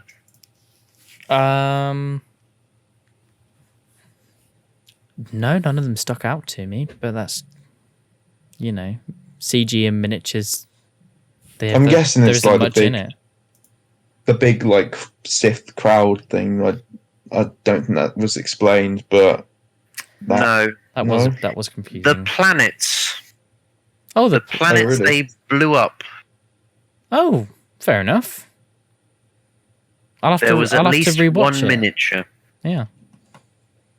Anyway, off topic. Let's Yes, let's sorry. talk. Actually, no. Last thing I'm going to say about Attack of the Boring is Ouch. I hate sand. don't like that. Scores. Of course, It's rough and irritating, and it gets And it everywhere. gets everywhere. I fucking despise that scene. I hate everything about their relationship. It's so cringy. It's painful, but not in like a you know, cute couple. It just hurts. It hurts deep inside. Yeah. I thought that, and then I was just like, well, I've just got used to it, and You shouldn't I've have just always to. had a You stop. Unacceptable, Daniel. I just don't. I Unacceptable. don't mind it. You I don't shouldn't. mind Yes, it. but that's you wearing your rose tinted glasses. Maybe, No, but that's what's. it is. Well, you're entitled to your own opinion about it. We will just disagree. Yeah, Yeah, fair enough. because I can see why. Because you're wrong. I'm not. I can see why you could say, No. yeah, they are bad scenes, but I think they've got charm to them, There's no which charm. the newer films don't. There's no Rogue One, boring as fuck. Fuck Well, you. See, this is where we disagree, and we shouldn't tell each other that our opinion is wrong because we're entitled to it and it's subjective. There are some technical issues with those scenes. Yeah. But Dan, we but Dan, you're wrong. We'll move on to Rogue One. We'll move on to Revenge of the Sith, the best of the yeah. prequel movies. Yeah, I agree with that. And just an all-round blast. I The special you effects could are just great. put on- Yeah. I think. Acting much I think better. if I had to sit down and watch a Star Wars film, it would probably be Revenge of the Sith. Yeah. Because it's just good fun. It's got a great opener. I think the space battle opener. Yeah, great. That's what we're talking about. That is excellent. I think the whole battle as a whole works. I think there is so much established history between Anakin and Obi-Wan with how they interact with each other throughout that whole scene. Like the joking, the talking, the playfulness. It's like This is where the fun begins. yeah, and Anakin jumps into the elevator, and Obi-Wan's like, "Oh, it's you."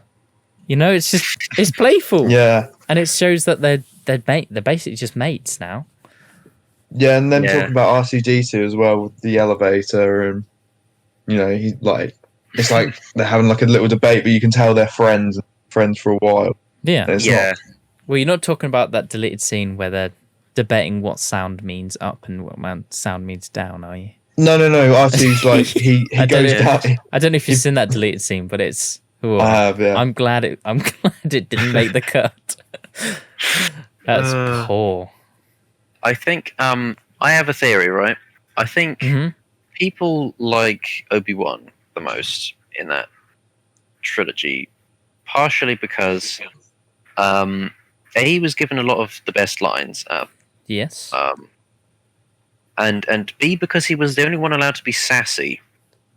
True. In any scene, he's the only one that is actually popping off with his remarks. I think Anakin suffers because he's written to be a bit of a bitch.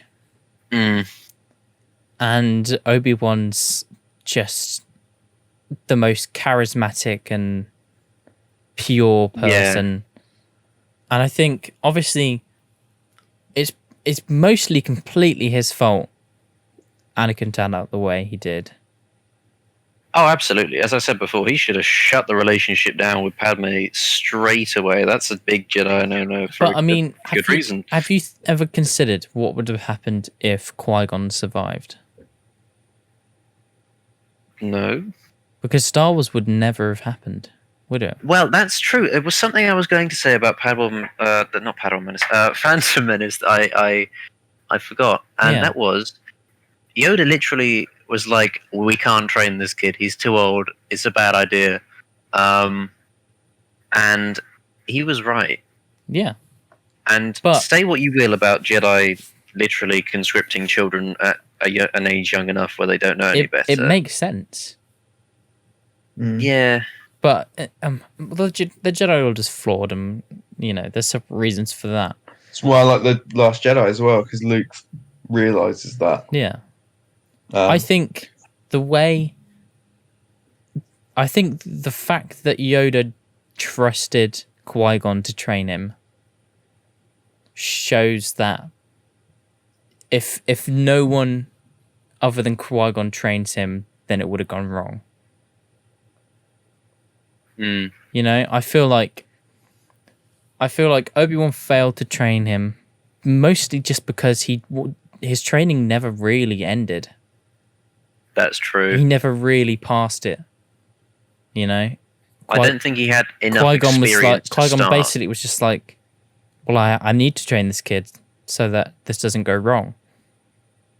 Mm. Which is why he was like, yeah, Obi-Wan's ready. But was he? No.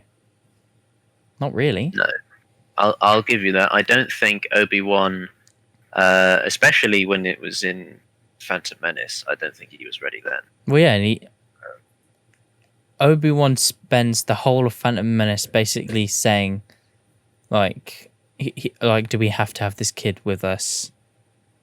Like, he's just going to get in the way. He's annoying. You know, they pick up Anakin. Obi-Wan's like, I sense that we've picked up more baggage.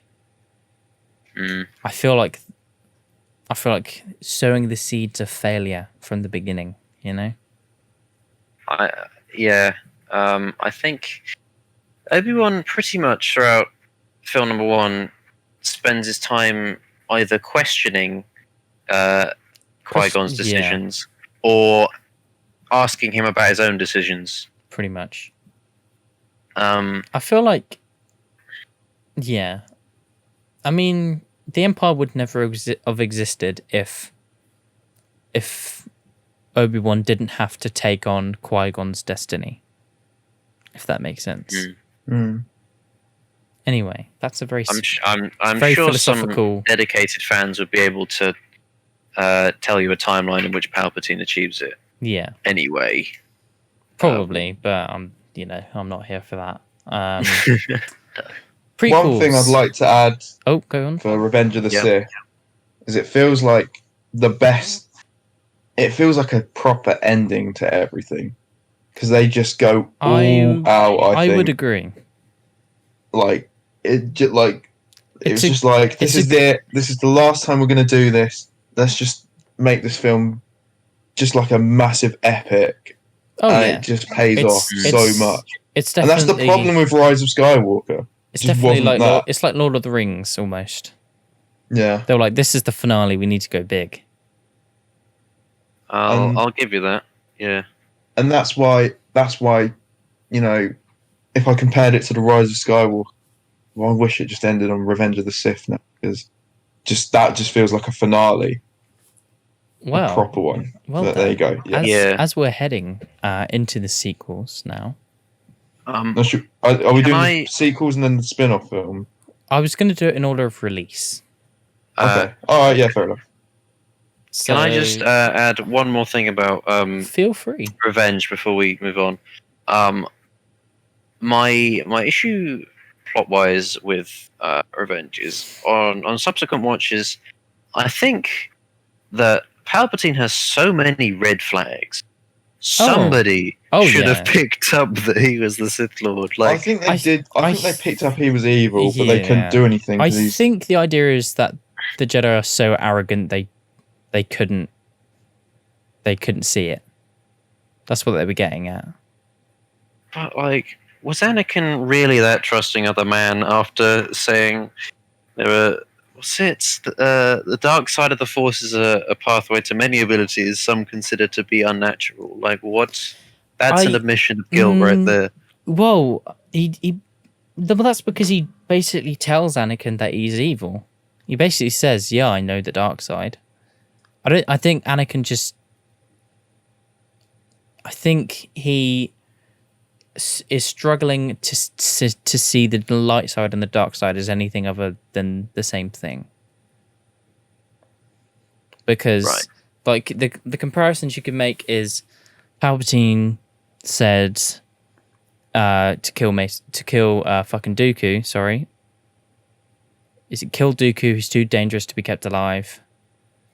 And then Mace Windu says the same thing about Palpatine. And even though the Jedi aren't supposed to be like that, that's where in Anakin's brain he probably just couldn't see the difference anymore. I mean, I get that. I suppose from an outsider's perspective, it looks a little bit It's very fast. weird. It seems a little bit. It's a bit too fast for me. I know that's not an opinion you share. He does turn fast, but I think it's fast in Revenge of the Sith, but when you consider Attack of the Clones and he murders all the fucking sand people, That's true. I feel like at that point it makes sense. But yeah, anyway, that's the prequels. Opinion, Dan, on that one? No. I don't know. I just agree with you two. Wait, but we have opposing opinions. Sorry, what? Were you listening, sir? Sorry, I did. I did. I was looking at my phone just then. What was the? Should we just carry on? Let's move on. He Anyway, wasn't paying attention. Lightsaber battle, final lightsaber battle between Obi-Wan and Anakin is fantastic. Yeah, I agree with that. Yeah, that's That fair. is- I don't think it's as good as Phantom, but I think it's very good. I think it's better. Oh, do you? Yeah, I think it's better than Phantom Menace. I think the Okay. I think the choreography is amazing. I think the fact that every single fight is not sped up at all is amazing. Because the speed at which they're throwing hits at each other is insane. I think the music's perfect. I think the stakes are great. It's not only just about the galaxy at this point, it's about their friendship. And it's about And to top it all off, I know this sounds silly, Yeah. but there's like loads of lavas and volcanoes. Oh, it just looks like, it looks what great. a cool setting. As a set piece, it is brilliant. It is just I wish I could amazingly watch that in the impactful. cinema. Yeah. Mm. We can watch it in my basement. Well, we if you could. want. I was going to say, Yeah, this man has his True. own cinema. true, Um, true. To watch it at full My- fucking volume in 4K. Mm. My issue with the battle there is, although it is the stakes are much better, you're more engaged with it. You know, as a fight, it's more dynamic. Yeah. I think it's slightly too showy, and I think that's definitely a personal opinion about how fights should be. So I don't expect other people to have that. I think it's slightly less focused on how they're preventing each other from killing each other, more along the lines of how bombastic can we go with this, Luke, and that's you not see, a bad thing. I disagree. You do. Because in The Phantom Menace, they never aim to kill the other person, technically. The lightsabers always make contact, no matter how far away it is from the body. That's because it's choreographed as a lightsaber fight. But I don't know if you've noticed that they never actually like try and stab each other or like strike each other until the other one is already dead. That's not necessarily true. Well, no, Some parts of that. no, but I know they always do connect, but that's the same in all of Star Wars, so I don't think we can really use that as a point. But it's not, because in Revenge of the Sith, Anakin is going for the killing blow. Anakin's always basically trying to chop his fucking head off, or you know, because his hits are going for the body. There's a couple of moments where it doesn't work like that exactly, which is where they're climbing the big thing as it's falling over, and they're just sort of like swinging their lightsabers down by their feet, and like that doesn't make much sense. But anyway, I mean, the scene of them spinning their lightsabers in front of each other is a little bit dumb. but it's not. It's like a power up. but it's so cool. I mean, that. Oh, Sorry, cut out there. That was my original point. It's a very good-looking fight. Okay, I will so never, you're I will saying never argue against that. It looks excellent. I can acknowledge the rule of cool, but Um, Luke is saying the rule of cool isn't everything. Which is yes. I think that's more of a personal opinion to me. I feel like sometimes technical accuracy should rule out, but I don't think that's necessary. Fair Right? enough. It's just a personal gripe. Okay, fair enough. that is the prequels. Good as a whole, I think. Not perfect. Not perfect. Got charm. Good fun. And rewatchable. Yeah, I'll true. give you that. They're rewatchable, And much more so than they're just good. They're just good fun, aren't sequels. they? They're just fun. yeah. Fun's not always perfect, but anyway. Well. Let's talk about The Force Awakens. Dan, do you want to start? You didn't. Go I on. used to like. Come on, get it out. I just used to think this film was really good, and it's just nothing. It's just so safe. Doesn't Yeah, and that's it's why safe. I prefer Attack of the Clones and the Phantom Menace, because they tried to like actually have a war, like, and why does war happen? Because of political reasons, and obviously as a kid you're not going to understand that. And I could see, and maybe it didn't work quite as well as George Lucas hoped, but at least he tried, and he tried something ambitious. You can call him George. This film Dan, is you don't- not ambitious. You can call him just It's George just- if you want. We're on a first name basis. Yeah. Oh, fair enough. Get him on the podcast then. Yeah. Wait, let me just ring him. Yeah, George? Oh, you're busy? Oh, he's busy, guys. Sorry. Oh no. Anyway. What's he doing? Oh. He's Anyway, he's on yeah. set, apparently. Because Disney wanted to save Star Wars. Did you know that? Disney Well- They say that themselves. What did George Lucas was on set of The Mandalorian several times. Because Jon Favreau invited him to give them advice, which is fun. And apparently he's going to helm a animated series about Rey in the future. So That might be interesting. I'd like to see where he takes the character. yeah, it's always interesting to see where the Because it's not his George character. Lucas takes it, Yeah, it's not his character. That's interesting, actually. Anyway, Anyway, Force Awakens. Force Awakens. Daniel says, Yeah,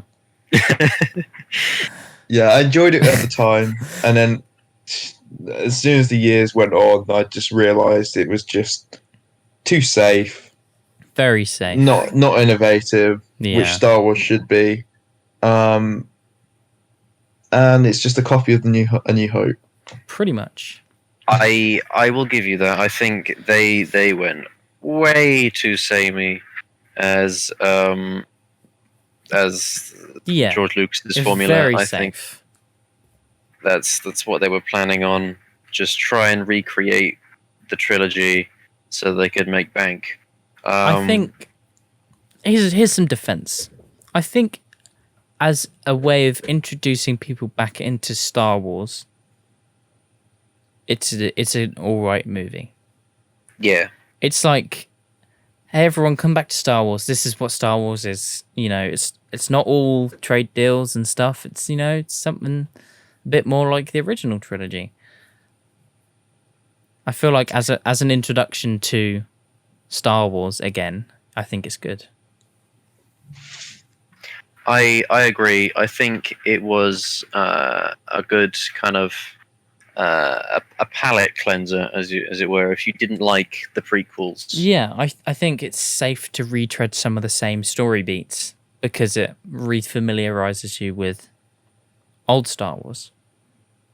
I don't think that gave them license to completely rip off A New Hope. No, but I think that's like, there you go, note for improvement.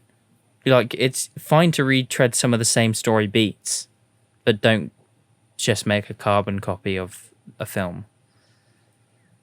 Do you know, when I remember watching it at the cinema, and apart from Han Solo dying, because it was Han Solo, Yeah. there wasn't really anything about the film that blew me away.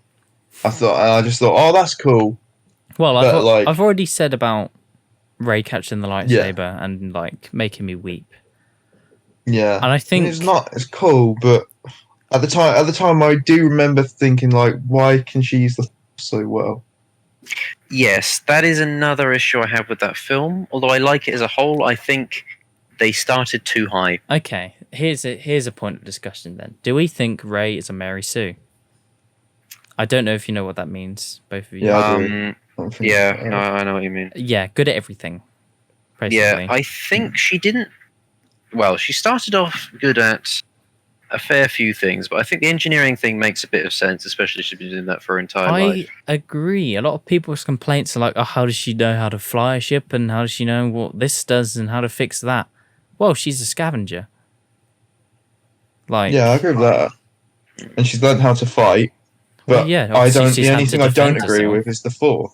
Yes, I think she should have been as powerful as Luke was in A New Hope if they were going to go with that. Which is basically nil. Yeah, Not precisely. powerful. Like, Maybe she could have used one Force power. Maybe. Yeah, Yeah. I think the Force. How does she know? I think the Force Like- pull is fine in my opinion. I think her outright beating Kylo Ren doesn't make sense. No, No. I think you should, at least then, like, if you're gonna do something like that, just make it a draw. Yeah, You know, don't Yeah. beat because it doesn't make it makes no sense at all. And the mind trick, how would she know that a Jedi mind well, trick is a thing? it's If she legend. thinks It's Jedis supposed are a to be myth as legend, well. isn't it? She's like, oh, Yeah. a part of the legend is the mind tricks. Maybe I can do that. I get it, but I don't think it should have been so effective. no, she shouldn't have been able to do it. It should have been the whole, He should have been like, he should have been like, no, I'm not going to do that. she tried it, and then he should have done that first reaction, and that should have been it. Yeah, and then You know? what? And then she tries again, and he's like, "Right, shut it, you!" And he walks over to her, and she just like knocks him out or something. Which is Yeah. which is something she could feasibly do because she knows how to fight. Mm. Or there would be some other story beat. Yeah, you're right. I don't think the mind trick works. I think when they were I like the fighting force each grab. other, I'm that's saying it now. fine. That's fine. I think the fight should have been like a desperate kind of defense Oh yeah, on Rey and literally Finn's just part. like her just fucking fighting for her life. Um, Well, it And kind of was that at the start of the fight. Yeah, but And then when it got to the end, and she was like, "Use the Force," and then Yeah. she's just suddenly like he's a like, fully "I can trained show you Jedi. how to use the Force," and she's like, Yeah. Force." I think they should have done a kind of a Luke versus Vader in Empire. I know that's ripping off again, but it's just Yeah, uh, I guess, but then again, you're basically condensing them two films into one, which is like a great way to start off a new trilogy. Like end with Kylo beating her, and then have the same thing happen where the planet splits in half and they get separated. that's what I was going But to just say. swap it round so that she's the Mm. one that's almost dead, and it's him that's triumphant. That would have worked better, in my opinion, because then you'd have a lower point to go up to, whereas you've just beaten your main adversary. Yeah. Where And he's are you been going? he's been from here? training since he was a kid. You've had Yeah, I've had a you've problem had with that 2 since seconds it of came out. training. Mm. I'd get it if she was this. I don't. It's difficult because if she was this mega powerful, just like the Force is running through her veins all the time and all that shit. But then she'd be too powerful as a character. Yeah, It's difficult. I don't. We can come on to this when we talk about Rise of Skywalker. I don't think she should have been a Palpatine. I've already said this to Luke, I think she should have been a Kenobi. Perhaps. Yeah. Or just no one. yes, I Yeah, like that would have last preferred idea just the no best. one. Yeah. I don't think you should have, I your think, blood determines yeah. how strong you are as a Force user. That makes everything just. well, they're sticking with that though, aren't they? Because that's Well, like, how it is in the Anakin Mandalorian. had. I mean, Anakin was born from the Force, but he didn't. His mum wasn't Force user. It is slightly... Okay, here's something to talk about. The fact that Palpatine birthed him from the Force, right? And Yeah. and is that why he was so powerful? Possibly. Who? Anakin. Palpatine birthed Anakin from the Force? Did I miss that? Yeah, he did. I think it's assumed. No, it's... okay, well, it's a part of... It's a part of... I can't remember what they call it now. It's like the legacy... Legends. Legends. Legends is what you're talking about. Yeah, so it's part of the extended canon, which was canon until Disney bought the franchise. Yeah. Okay. They just essentially said, once they bought it, anything that isn't a film... Yeah, anything... it's basically whatever we say isn't canon. So they've said a couple of the books are, but some of them aren't. Well, the vast majority of them Yeah, are. it's strange, but... Hugely, overwhelmingly vast majority of things are no longer canon. which is a shame because there's a lot of good material. I've heard. I haven't fucking read any of them, obviously. Yes. Beast Quest. Thrawn, for example, was a good character. Anyway, sorry. Yes. To go back to The Force Awakens, I do like that it does end on a cliffhanger, but it's not ideal for the rest of the trilogy that Luke disappeared. But I do like that it ended on a cliffhanger. I like the cliffhanger. I don't like how much Mark Hamill got paid to do it. No. I think Daisy Ridley got like 400 grand for the whole film, and Mark Hamill got over $1 million for being in the film for literally 30 seconds. Didn't that film gross like in the hundreds of millions? It's billion. Billions. Over $1 billion, Billions. I think. Christ. I don't think it passed 2 billion. I'll have a peek. Because it was Jurassic World, wasn't it? Just broke the box office, and then that broke it even further. Yeah. Yeah. It wasn't as high grossing as Titanic or Avatar, Star but it Wars was like Force Awakens made $2.066 billion US, Christ. which is, it's that's like half their money back it's a on lot of buying money. it as well. Oh yeah. Oh yeah, fucking hell, it would be, wouldn't it? So they got and probably with Rogue One as well. They got their Wait, how return. much did they buy Star Wars for again? I can't. 4 billion. Was it 4? That doesn't seem like Yeah, much. 4 billion. No. It was But originally a lot if you higher, think but about it. it was George Lucas only he wasn't going to sell it to Disney. I watched a video on this the other day, and I think he only sold it to them for that much just because he would have been taxed for some reason. I don't know why. Oh, So- there is a limit to Yeah. earnings. Disney Yeah. bought Lucasfilm for $4 billion in 2012. That's crazy. So with one film, they made half the money back.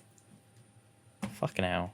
Well, not really, actually. If you think about the merchandising deals on that, the film cost $306 million to make, so... Well, are you reading off the net profit, or are you reading off how much they got from box office? Because there is a difference. I'm just looking at the box office.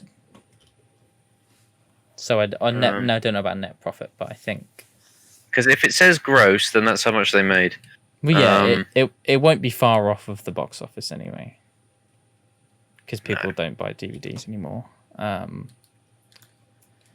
Well, no, but I mean, that kickstarted an entirely new series of things to buy. Although I think Clone Wars is probably pulling it out in terms of French merchandising at the moment. Yeah. But that's something else, so we won't talk about that. Of course not. So, final thoughts on The Force Awakens. As a film, It's by alright. itself, it's all right. Yeah. It's all right. I think a lot of it was shot very well, actually. I just think everything about it was very average. I'm gonna have to disagree.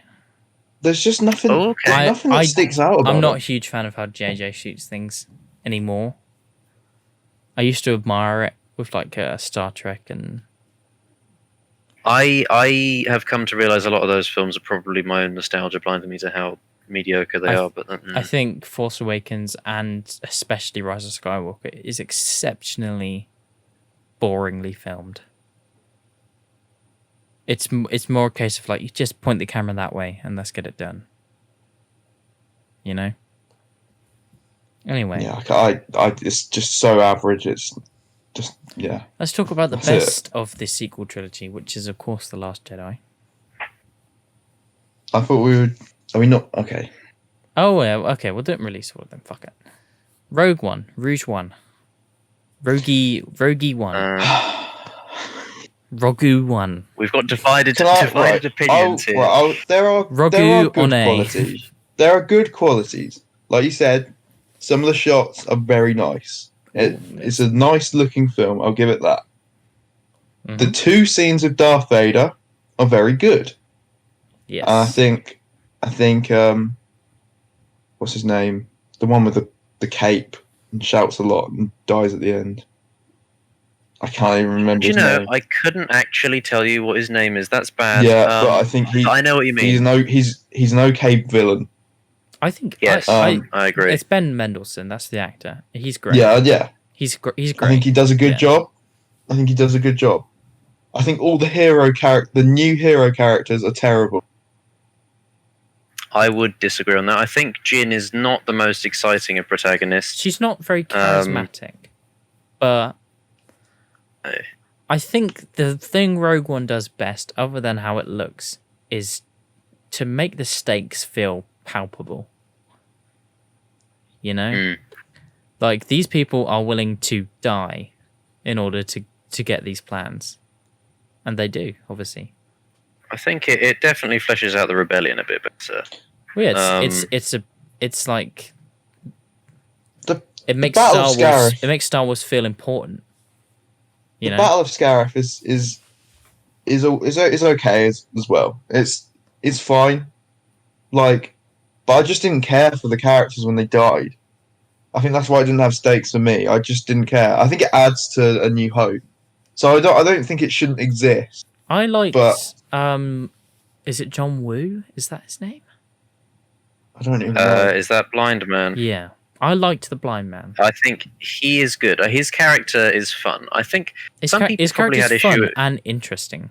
Because I'm not sure if he's a Force user as such. No, he's just devout. Yeah. I think a lot of people had issue attaching to those characters because the ending is, you could kind of see that they were all good. Like, spoilers, but quite frankly, if you haven't seen it at this point, why are you watching this video? Yeah, that's a good point, Luke. Well, we've been talking about spoilers the whole time. So now we're 2.5 hours in. Just an FYI, everyone. Spoiler warning. Spoilers ahead, you know, and if anyone cares at this point, yeah. Then yes, big old spoilers. To come back to my point before you ridicule me any further, I think it was pretty evident that they were all going to die. So, like, why care? But I think some of their characters are very good, and one of them has even got his own series. So, you know, Cassian. I just hate the sequence where they go to this dark planet. I don't even know what it's called. I don't, because I just don't like that. I like Mads Mikkelsen. It's another great actor. that's true. He's And a very I think he's a an great actor, interesting character. No, I would disagree. I don't. He's It's just been high up in the Empire for so long, and he's the only person who could have planted in the floor.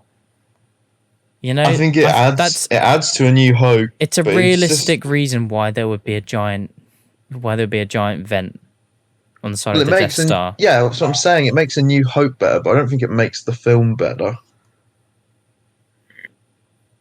I don't. I think it's a fun film, and it looks great, and the music's good, and the acting's pretty.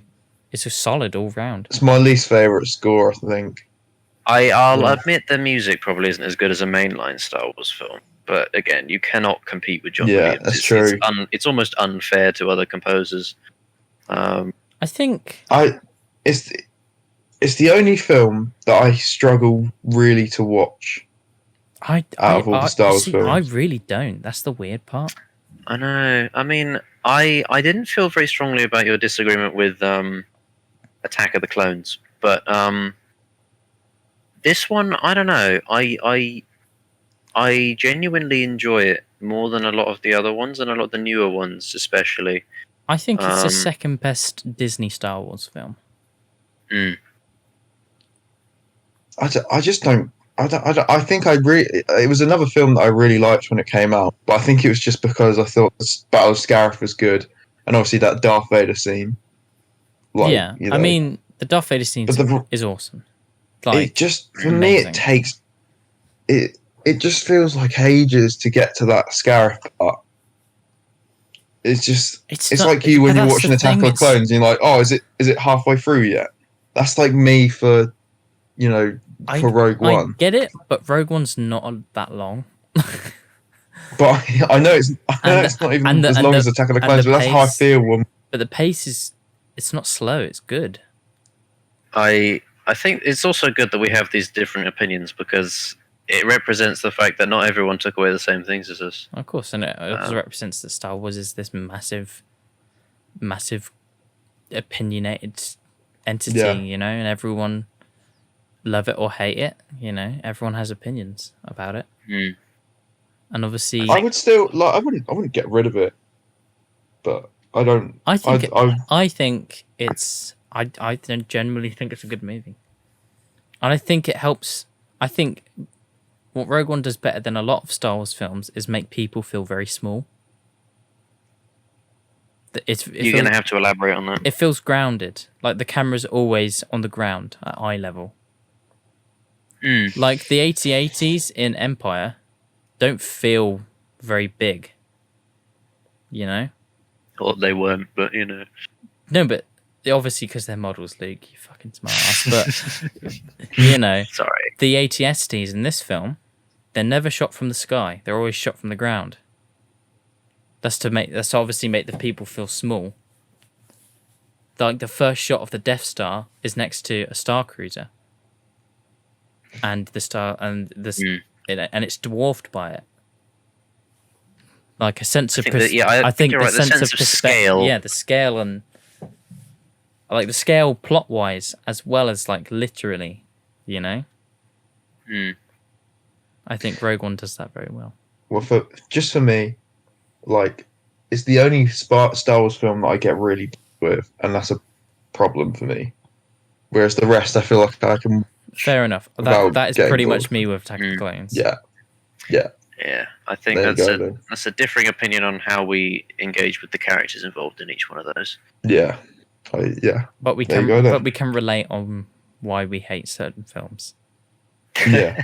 Yes. If a film bores you in the first 20 minutes, it isn't good. Yeah, it's not for you. Yeah. Okay. Back to where the fuck were we? The Last Jedi. Yes. Oh no, we won't.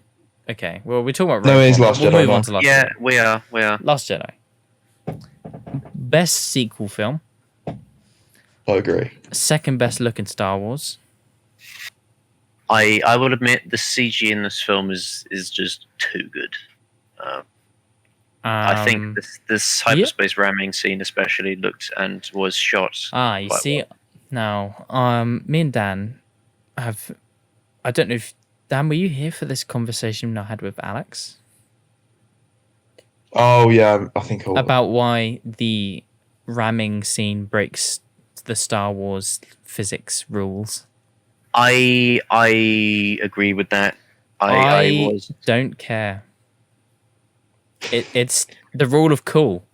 That's it. The rule of cool. The rule of cool says it's so fucking cool. I see it as the First Order was so confident that they were going to destroy the Resistance that they didn't feel the need to have their shields up because they were always on the attack.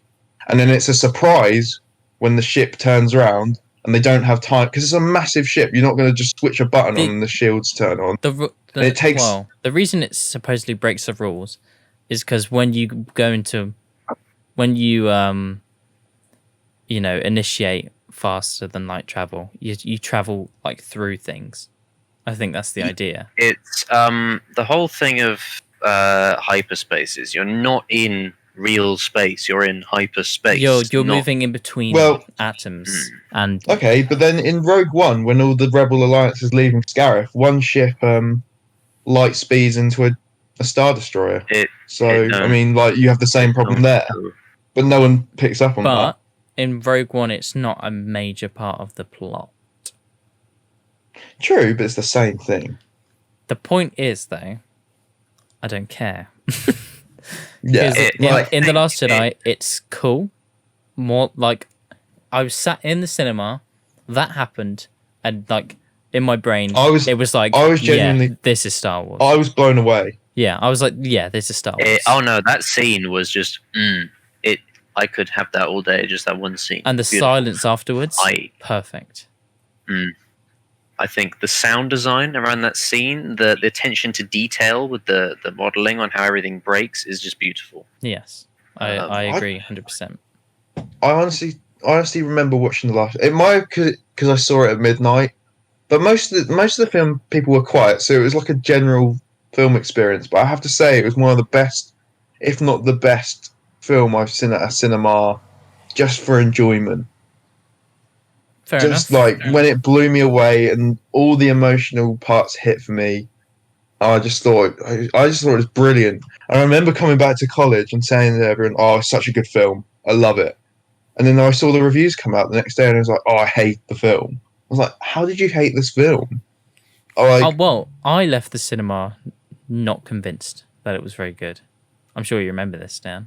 Yes, Yeah. yes. We had quite a discussion, I believe that. I thought I was it was just jarring, but I think it was just jarring in comparison to The Force Awakens, which played it so safe. yeah. Like, you go from like complete safety to basically like fuck all that. We're just gonna change everything and make everything different. In retrospect, that's a good thing. Like, change is good. That's what pretty much the Empire Strikes Back did, in my opinion. Well, yeah. But then again, think about it. The Empire Strikes Back, no one liked it when it came out. The thing is, But now it took years for people to like it. Maybe people it's the still same. don't like The Last Jedi now, and I don't think it will ever. No, but it will never be the same. It took like that. It took a long time for people to like Empire. Can I think just? You don't like the film, Luke, do you? I'm not the biggest fan of it. No. The plot didn't work for me. So I'd like to ask you two a question. What do you think about Luke as a character in that film? It's a great continuation. I think it is perfectly understandable that he made that mistake. Yeah, I do as well. And it was only for a split second. He literally said only for a split second he thought that was the right thing to do. And it's completely understandable that he would be terrified of the dark side. I mean, Think I get about that. He built the Jedi as well, like the new Jedi. Like, that's his whole life as well. And his whole life was devoted to something flawed. Yeah. I honestly prefer it than Luke being this. Like, I know at the end of Return of the Jedi, he seems like a flawless person, but he's not. He almost killed Darth Vader at the end. Well, yeah, he almost gave into his hate. For more than a split second, he was going to kill him, and then he stopped. Yeah, it was the reminder that he was his father that made him not do it. I think I see it the same way as that. Well, yeah, and it's just quite for a similar split as well. second, he almost made the mistake. But the point of Luke is, he is good because he didn't. You know, he didn't follow through. Just because it didn't work this time. I don't think he's a flawed character by any means. I think it's a perfectly reasonable evolution. That part of the film was actually not one I had an issue with. I think that makes sense. But hit me. What about him later on in his hermitage? Divulge? What, hiding away? Yeah. Completely removing himself from everything to do with anything. The thing is it's more the Force Awakens' fault more than the Last Jedi. You mean like the fact that he was missing? Well, not that he was missing, more that he was unwilling to do anything. Not that he was on a quest for something, not that he was out doing something that just meant he couldn't be involved. It was that he was actively choosing to remove himself from everything. The thing you have to think, though, is can you blame him? Yes. Not really. He defeated the Empire and the Emperor, and he devoted his whole life to something that was destroyed in an instant. I feel like after that, you probably just want a quiet life. I know that's a very, like, human understanding of it. But also, like... I think he's more of a problem to Ben alive than dead. Like, the whole first film, other than, you know, destroying planets and all that shit, is Ben wanting to find Luke, and it was bothering him so intensely that he had all these anger fits and rages of anger and all that. His emo fits are generally just And very cool and Luke pieces. pisses Ben off so much, and I think, I don't know, maybe just being alive and being this looming threat to Ben meant more. And also, you got to remember that that's the way that the Force Awakens set everything up. Exactly. So technically, it wasn't the Last Jedi's fault. I think they did the best. I think Rian Johnson probably did the best you could do with that character if you wanted to take risks. Well, it wouldn't make sense. if you didn't, Like, it wouldn't make.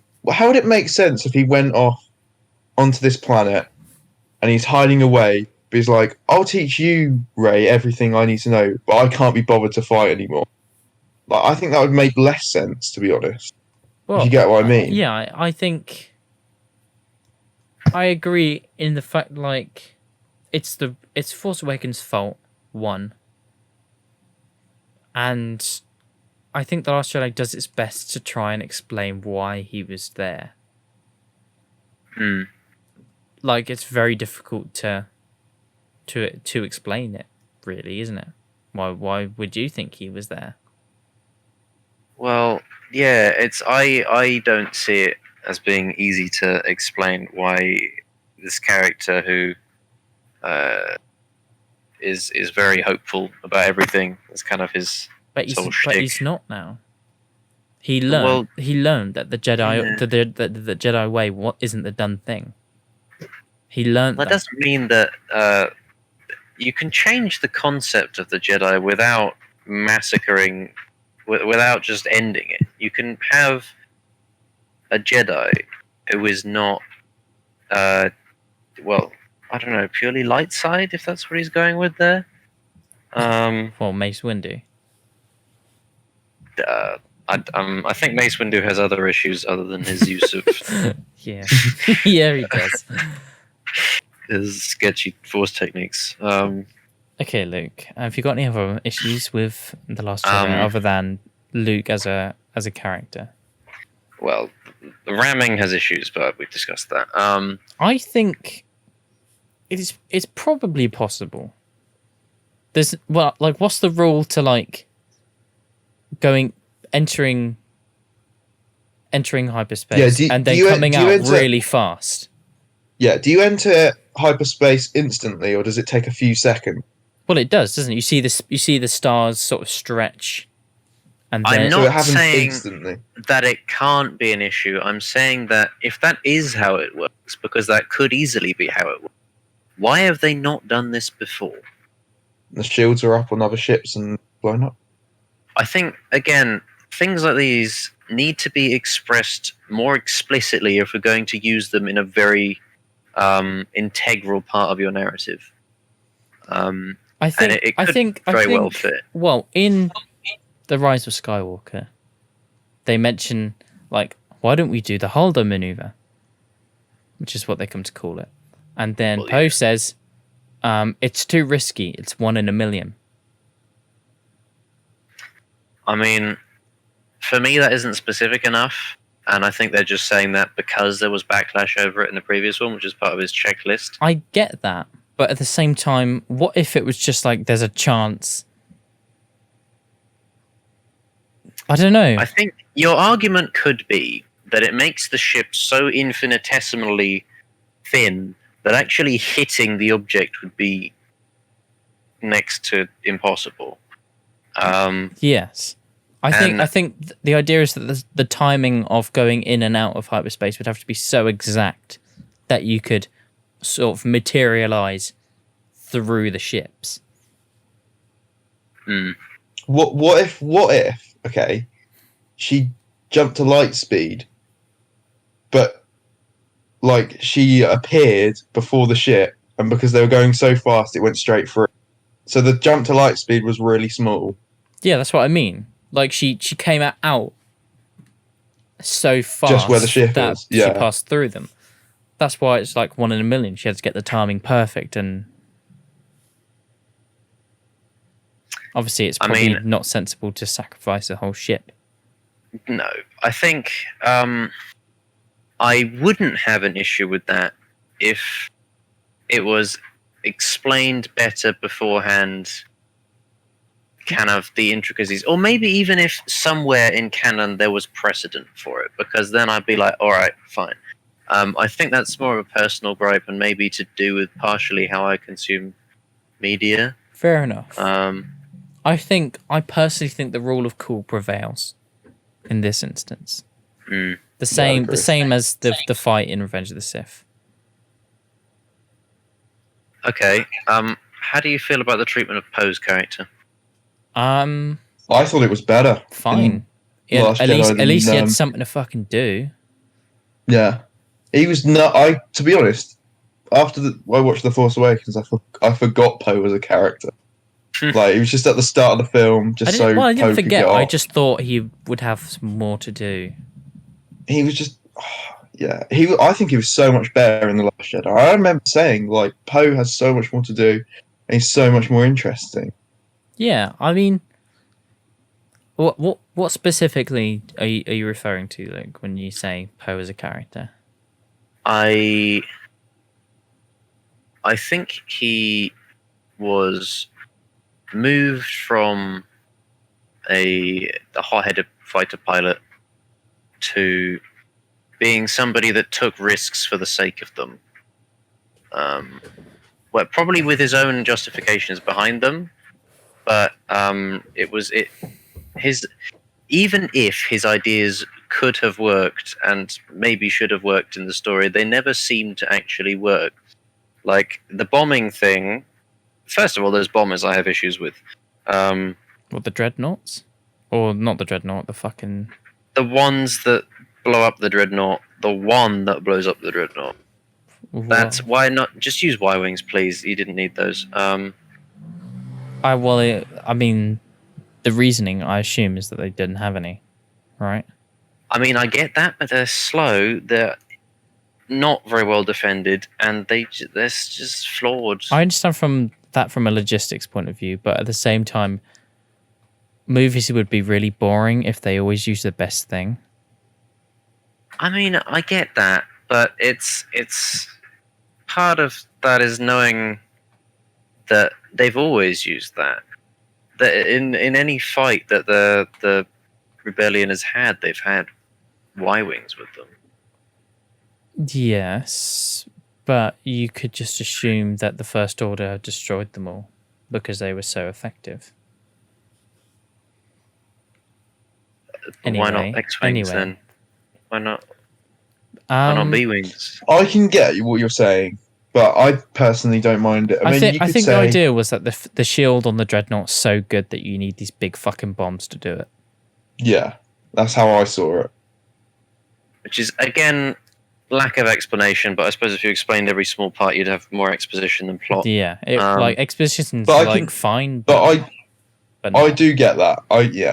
But it doesn't like ruin the film really. No, it's small things, but I think Poe is given a little bit of short shrift in that film. I will say that General Hux is like he was okay in The Force Awakens. He was quite menacing. I liked his speech, but they just made him a joke in this film, which that's true. That's the one character I disagree. Yeah, one issue I do have with this film is the bathos. I've talked about this before. Some of the humor doesn't land. The humor, but using humor to undercut dramatic moments doesn't work. It never does. Yeah. That's half the reason some of the Marvel films don't work. Like, you've got these big stakes and you're undercutting that moment with a joke. Yeah, like funny, but like, where's Force Awakens definitely did jokes better, but yes, I don't think you need like. I think just with Hux, it was bad. It just like. I agree. I think he should have kept to doing his like very Hitler-esque speeches. Yes. Yeah.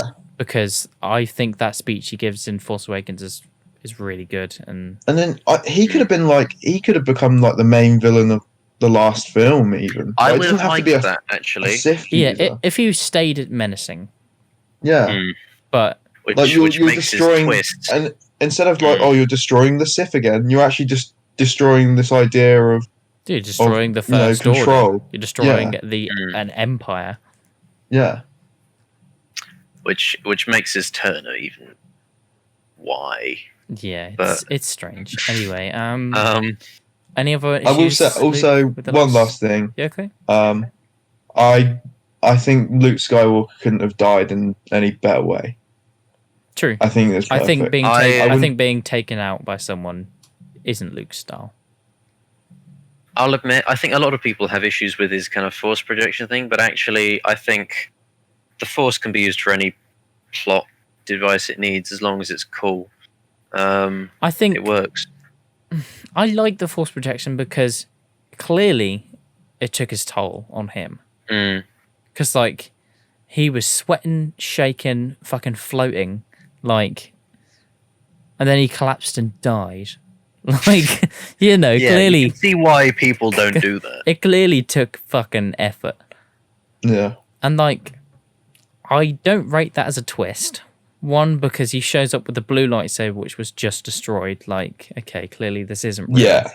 Yeah, that was that. I didn't like that either. If he I sho- knew. if he I showed- knew as soon as he Yeah. ignited that lightsaber, he wasn't actually. I thought at first, like, oh, like he's got no grey in his beard and shit, but maybe he just fucking had a haircut, you know? But if he showed up with a green lightsaber, a part of me would have definitely been like, oh, this is real.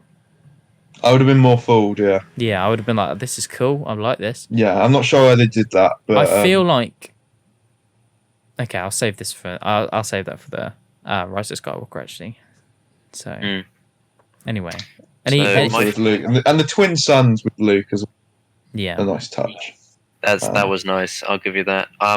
My final point is this is a point of what is negativity. it sadly so I that's have fine, a few that's of them, Okay. but you've been answering them very well so far. So Go I'd like to forth. continue. Holdo. I'm Yeah. gonna raise the question of a character as a whole. What did you think of her, and what was her role in the film?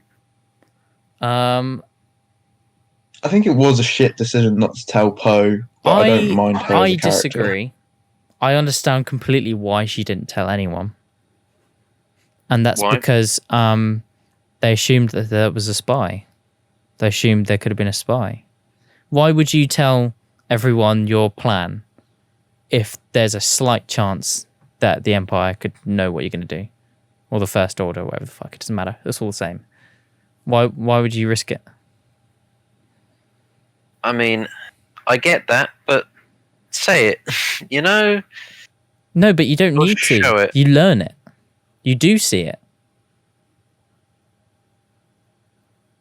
do we? I think she could have told Poe because, like, Poe's not a spy. Yeah, okay. Yeah, She that- could have told Poe. I understand Yeah. completely why she didn't, from a completely logical point of view. Yeah, I can for that. I can But for the understand sake of the both story, arguments. I get it. Yeah. But at I the can- same time, Poe. I don't mind it as well because it adds to Poe. Yeah, it as gives well. it gives him more things to do. Not only just because he questions the authority and all this and that, but like, wouldn't it have just been really boring if you knew what the plan was the whole time? Would the breaking up of the ships been half as impactful This if is if why I they'd said, think- "Oh, you guys are going to fly away, and then I'm going to ram them with my ship"? This is why I think Poe should have gone instead of making this character Rose. Just have Poe go with Finn. Exactly. Yes, I think that would give have them been something That great. would have made it a lot better. But Because then you could Yeah. expand on the gay romance between them. Yeah, well, I wasn't going to mention the shipping, but I will. You may as well. People really I- passionate about that couple. I think their characters have great chemistry that is sadly not explored. I don't even mean in relationships. I don't see them as a couple personally. No, I don't mean I that never they're got going to that sense until go out. like I heard someone say that after they watched the Rise of Skywalker. And I was like, oh, maybe, but like I never thought that. in really. in retrospect, I can see it.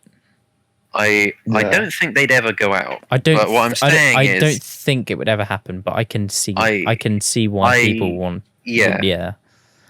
I would have enjoyed seeing their characters together more because I think as a pair they work quite well. Together. Eyebrows. Well, you know what I mean. Stop making this more than it needs to be. Physically. I would love to have Only seen them in together Rule 34. physically.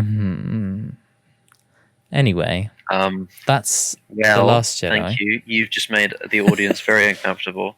That's The Last Jedi. Let's talk about everyone's least favourite Star Wars film, Solo. Well, it's not. I think if we're doing it on averages, it would be The Rise of Skywalker. That's true. But I disagree. But I don't think it's one of the best. I think Star Wars fans, like pure, like us basically, like nerds and shit, didn't like The Rise of Skywalker. But if Luke refers to his notes, well, yes. I've talked to both my younger brother and my family, and they really liked Rise of Skywalker.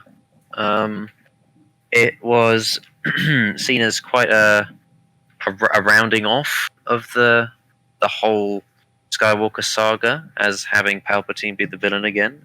To them, it makes sense. I'm not quite sure why they like Palpatine being the kind of the centerpiece of every film, but that was important there as well. I think it helps the films feel like synchronized, you know? Can I just say, I'm sorry to interrupt, but weren't we going to talk about Solo before this, or were we talking about Rise of Skywalker? We were. And Solo? Let's just say Solo was unnecessary. The reshoots were bad.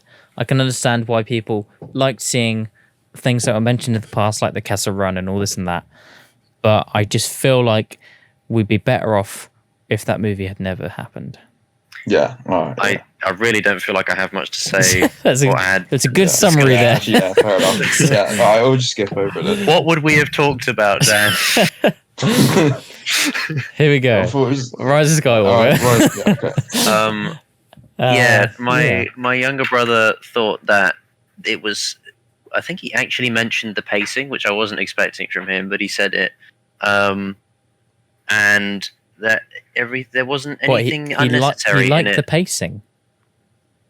He thought that everything that was in it was necessary, and they didn't add extra talking. I think that was his words.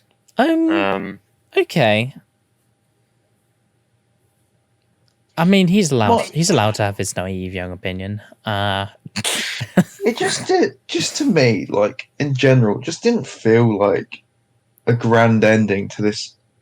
You know, like the biggest saga really. In movie history. It just kind of ended like with a. I think the issue is how Rey takes out Palpatine more than a lot of other things. It feels very... 2 lightsabers is better than 1. I feel... Yeah, but it's so standard. It is. I thought that as well. Just stop shooting the lightning, mate. Just stop. The whole film, when I was watching it in cinema, I was like, can we just get an Anakin Force Ghost? Yes. I just wanted... it just made... Have you two seen that edit that someone did? No. Where they added Force Ghosts? Oh, kind of, yeah. That would have been dope. I'm not happy they retconned in that film was the ability for ghosts to do more than just sit around and chat. Yeah, pick up the lightsaber, throw whatever.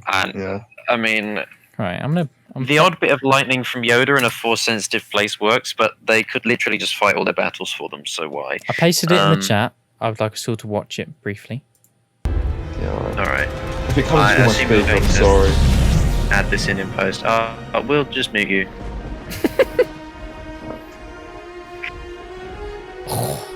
See, this edit's class. Oh, are you going to put the edit in the... Yeah, I will.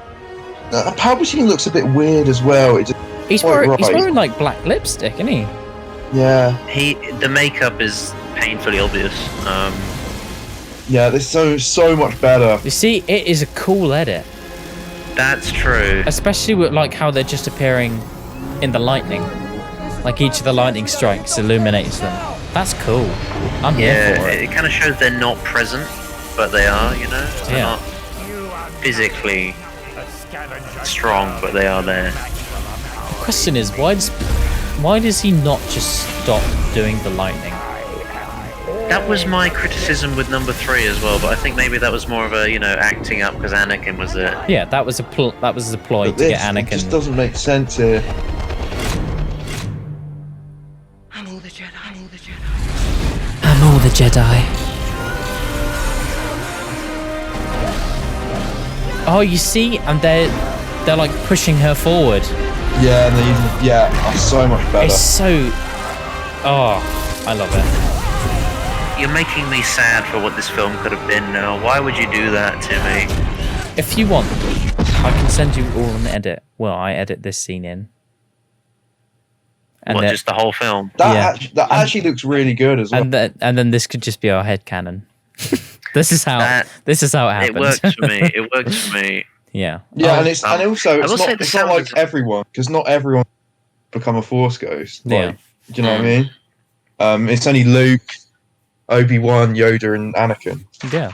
Although I mean, the recent canon, the recent canon has gone a little bit squiggly in how to actually become a Force ghost. You know what?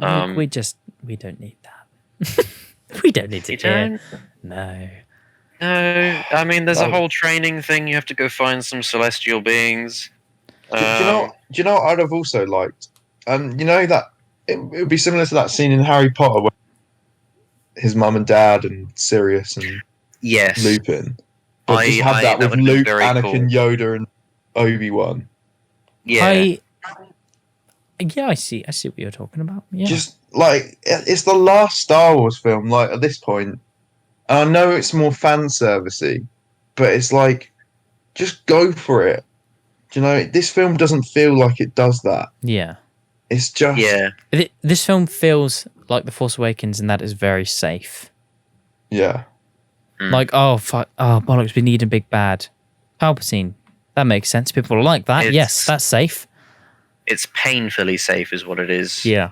Like, The Force Awakens was all right in a lot of ways. I won't say it was excellent because it literally stole the storyline from somewhere else. But at least, a lot of the characters were interesting and new, even if they were a little bit P-side in certain circumstances. I will say one scene, the one scene I really do like from this film, and although maybe in like lore it wouldn't work, but the Han Solo scene with Ben was probably my favourite part. I agree.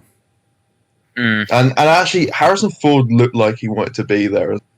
I think, which was he. I mean, they both acted the shit out of it, and I think as a reason for him to turn to the light side is perfect.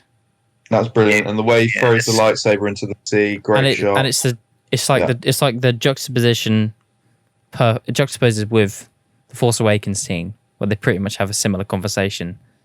Yeah. But he's like, in the Force Awakens, Ben says like Ben Solo's dead. In this film, Han Solo says, Kylo Ren's dead. My son Ben Solo is alive. I just think like, good. This is good. We could have more of this. Yeah, I don't even care at that point if it broke lore, because like this film also kind of needed to pay homage to the other films in a way. Yeah, and I think that was a good way of doing it with the original trilogy and the sequel trilogy. I feel like this film feels very far away from those other films. Yeah. I feel like that is a big problem. I think specifically that scene might not break lore because if you look at his character, he's not got the typical Force ghost stuff. So it's less of a... I think it's more just a vision. Yeah, it's more him just seeing this, even if it's really not there. Yeah. And like that's all right. It's still good stuff. You know. Can we talk MacGuffins for a second? Yeah, I know what you're talking about. That knife, though. That knife, yeah. I mean, how on earth? What do you? Like, Whatever do you mean? like, how did she get to the exact right spot? The exact. Listen, like- listen. Star Wars. That's the reason. Oh, Right, she used the Force guided her. No. That's- maybe. How would they have known how the Death Star was going to fall apart when it was made? You know what, Luke? When JJ sits down at these Q&As, the one line in his script is because the Force guided them. That's it. I think literally he took that one He line took that from phrase and was like, Palpatine. I'm going to make this movie. He heard the dark side of the Force is a pathway to many abilities some consider to be unnatural, and was like, I'm a roll with it. yeah. Sounds good to me. Oh, I don't... that's like the. It is It's like the only strange. prequel reference apart from the Force voices, but you know. Yeah. It's a jarring movie. The music is mostly very boring, which is strange. I don't really remember any themes. Well, from because that film. they brought John Williams to compose new music, but I just didn't recognize anything as being like stand out. You know? I At think least the like. issue- Sorry, Sorry, go no, on, you, Luke. No, you go on. first. No, fuck you, Dan. You're going. You're both so I'm- kind. I'm gonna go. I can remember Rey's theme quite well from the Force Awakens, which is a surprise. But like, I can't really remember. Yeah, but it's a good theme, and the same for the Yeah. Kylo Ren's theme, and the same for Yeah. the theme for the First Order. Mm. They're all good tracks. I think the issue with the soundtrack in that film was it used a lot of motifs from the previous films without really developing any of its own. Yeah, it borrowed a lot of songs from Empire, Mm. which brings me to a point. Actually, I almost fuck it. I did cry during this film only once, right? And it's so I saw stupid that. why I cried. You saw me cry. I did, but I'm going to have to. You are probably the best you probably to- don't know what moment I'm on about. No. You only you can So explain. in Empire, right? Luke's trying to lift the X-wing out of the water, and Yoda does it for him, and it plays that It awesome, plays Yoda's theme. awesome bit of music. Yeah. And then when Luke lifts the X-wing out of the water in Rise of Skywalker, it plays the same bit of music, and man, did I just start crying! I like that scene as well. I just thought Yeah. this is making me feel so many strange things. See that was one thing why not do that? It's the last film. Also, Like they did that for the original trilogy. can the Force Ghost catch a lightsaber? Yeah, we That- talked about that. Last time I checked, they can't. But Like Obi-Wan was literally like, "I can't help you, man. I'm Ghost." yeah, that's the thing. Force Ghosts can use Force powers because Yoda lightnings the tree. So why doesn't, right? Hear me out. Why doesn't Yoda Force Ghost to Palpatine and just lightning him? Pull a Merlin. Okay. Pull a Merlin. Just lightning that dude. Maybe it's because the island is very force sensitive towards the light side more so That's than what the I'm dark going to side. say. But then, But are then we making that's- excuses for a film? That is our way of like, Yeah. oh, I'm sure it's just because of this. But like Which they I would say about number 8, but you disagree with me there, so that's fine. what about 8? What the ramming? Well, we've been through that. It's like if things aren't stated, then but that's fine. That's me. We're not talking about that. Let's continue. Okay. I mean, okay, fair enough, Luke. What did I like about this movie? I liked the flashback of Luke and Leia training. See, like all these things that we like are very brief things. They're like little scenes That's fine. and then. references. That's fine. And like they're not actually anything to do with the plot, really, apart from maybe the hand scene. But still, like you don't go, "Oh wow, that last scene was amazing," or fine. "Well, that chase was great." I liked the lightsaber battle with the waves on the Death Star. Yeah, that was good. That was alright. It was nice to see him flipping about a bit. I don't think Kylo was ever really given leave to just let loose. I think he did a little bit at the beginning, but I doesn't really. love them shots on that red planet. I Mm, can't remember what the red planet's called now. it's not really important. They were getting a MacGuffin. But that bit where he slams that dude into the ground, Yes. it's pretty dope. And he pulls it through a tree or something into a guy. Yeah, it's cool. It's good stuff. Is that at the start of the film? Yeah. Yeah. That's Mustafa. Is it? Is it really? Yeah, it changes because there's no. I can't remember the exact. It's something to do with like the dark side energy left, so life can return or something. What the fuck? You'll have to look it up, but yeah. I feel like Okay. that's a cheap But it wasn't excuse for but using the same planet.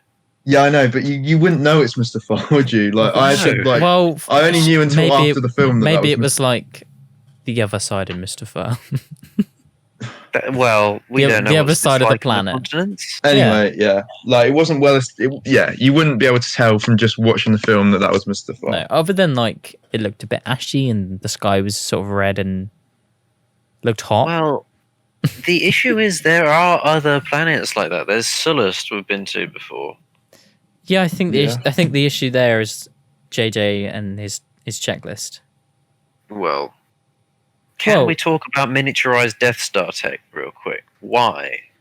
Yeah, I don't know. Because, and this explanation might blow your mind, Luke, right? Hmm. Because movie.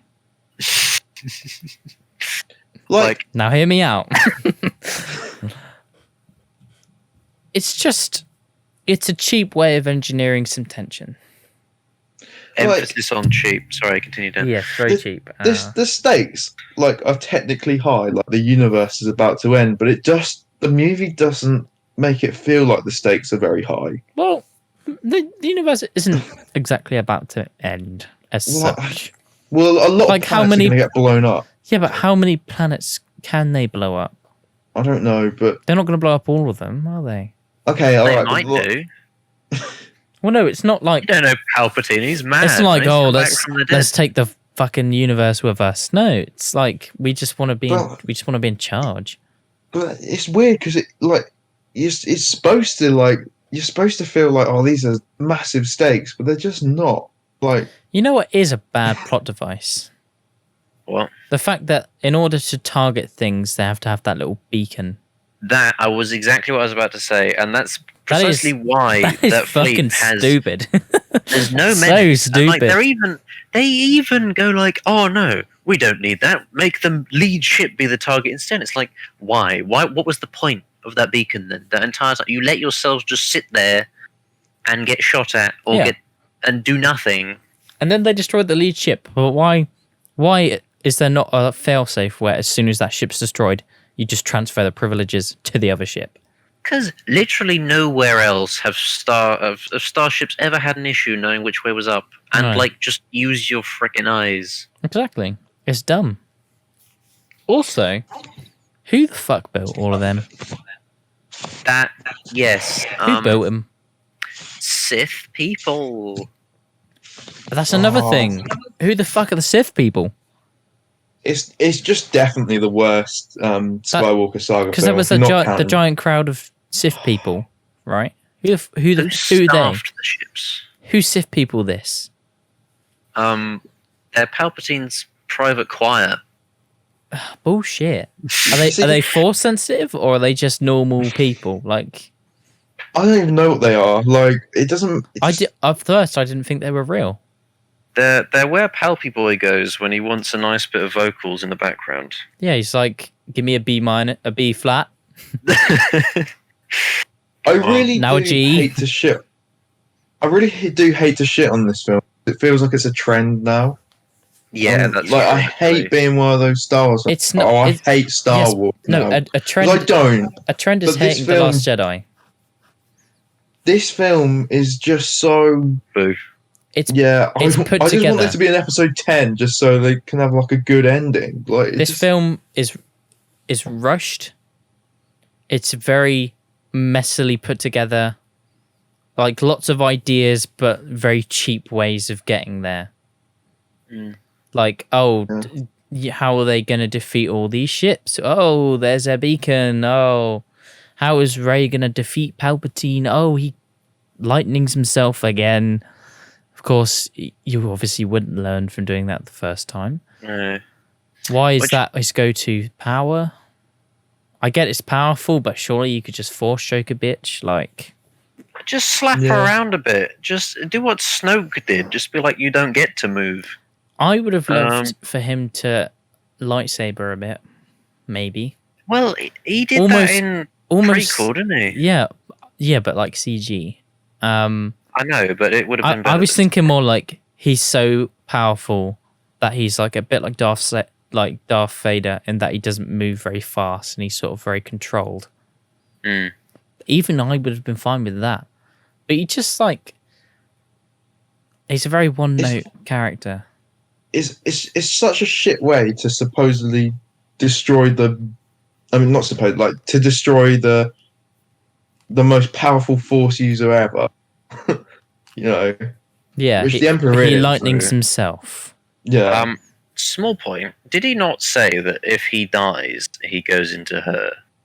Like, his spirit gets transferred into her? I think... It was like, yo, kill me. And then she did, and it's fine. I think the idea was that he would let her strike him down, and that's how you do it. But that wasn't stated. Well, no, because he literally was like, strike me down, and then I will become part of you, or some bullshit like that. I know, but their bullshit's so thick that they can't even keep track of what should be happening. Listen, Luke. Movie. Like that kiss. Right? Don't get me started on that kiss. I have hated things more than the kiss. I just felt like there was very little room for romance. I don't think they had any chemistry. No. No, I think they had... I think they actually had good chemistry in The Last Jedi. In that they definitely got along. And like... They got along, but I didn't get any romantic feelings from each other. Exactly. It was more... I feel like they both wanted to save each other, but it was never like I wanna go sex this person. It's always I feel like if they were with me, they would be better. What do we all think of Rey with shark teeth and double-ended lightsaber?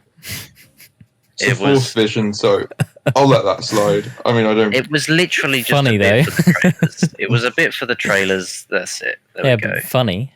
Like, them teeth. I don't know, just... it's stupid, but like, also, like, think back, like, if you think about it, like, Darth Vader's head getting chopped off and then blowing up to see Luke's head is a bit stupid as well. So, yeah, but not... Like, I can... Not as... The teeth felt very comical, you know? Yeah, I think they went a little bit overboard. I think the Luke's with Darth Vader's head thing is kind of a representation of... It's more symbolism.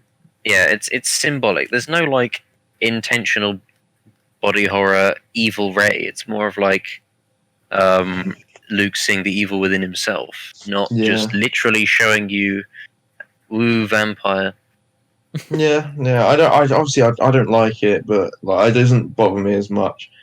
A thing that does bother me, and this is the only Force power that does bother me, and that's Force healing from death. It just... My understanding is that you have to be very, very strong to do it. Or it's very taxing, so you can't do it just like, oh, I'm just going to casually heal this worm and then keep taxing going. Because... Well, you know, Kylo Ren gives up all of his life force to keep her alive. Oh, but that's because she was already dead. Well, yeah, but it's not like too OP in that if someone's dead, you pretty much have to die to bring him back. I'd also say, like, if Rey can use Force heal, Anakin definitely can.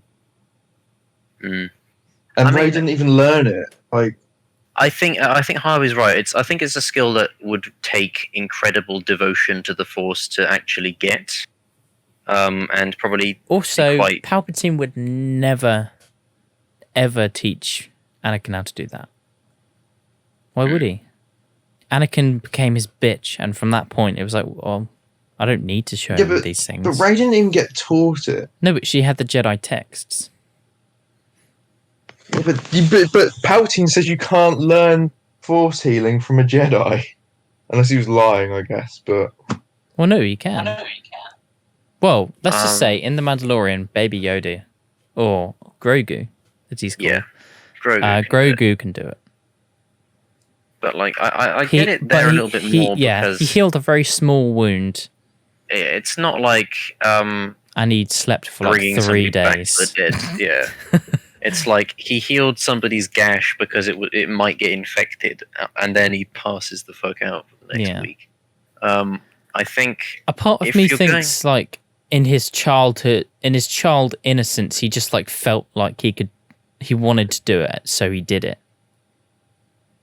Well, I mean, he is 50 years old, so he can know a lot without necessarily that's the thing with like why can Rey use these powers? Some of them I excuse as like Rey wanted the lightsaber, so in her head she thought like grab, like, you know. Well, I mean, kids can do it, so she can do it. That's fine. Yeah, and that kid with the broom, just like give me the broom. Tangent. Well, it's not really. I just don't like the Rise of Skywalker as much as it could have been so much better. I feel like you give that film to any other director and it might have been better. Honestly. Well, I don't know about that. Well, no, because JJ is the king. JJ is the king of safe.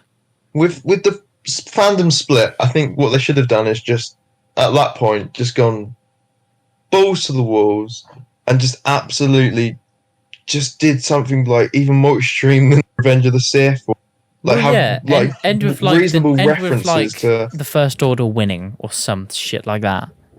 Yeah. just don't do something so boring. Yeah. And so like desperate to please people that it pisses them off. It's sad. I think no matter what they did at the end there would be people in the fandom that didn't like it. Yeah. I suppose that's true of all the Star Wars films. I think that's true of everything. I think it's difficult. I feel like, especially these days, if people can be annoyed about something, they will.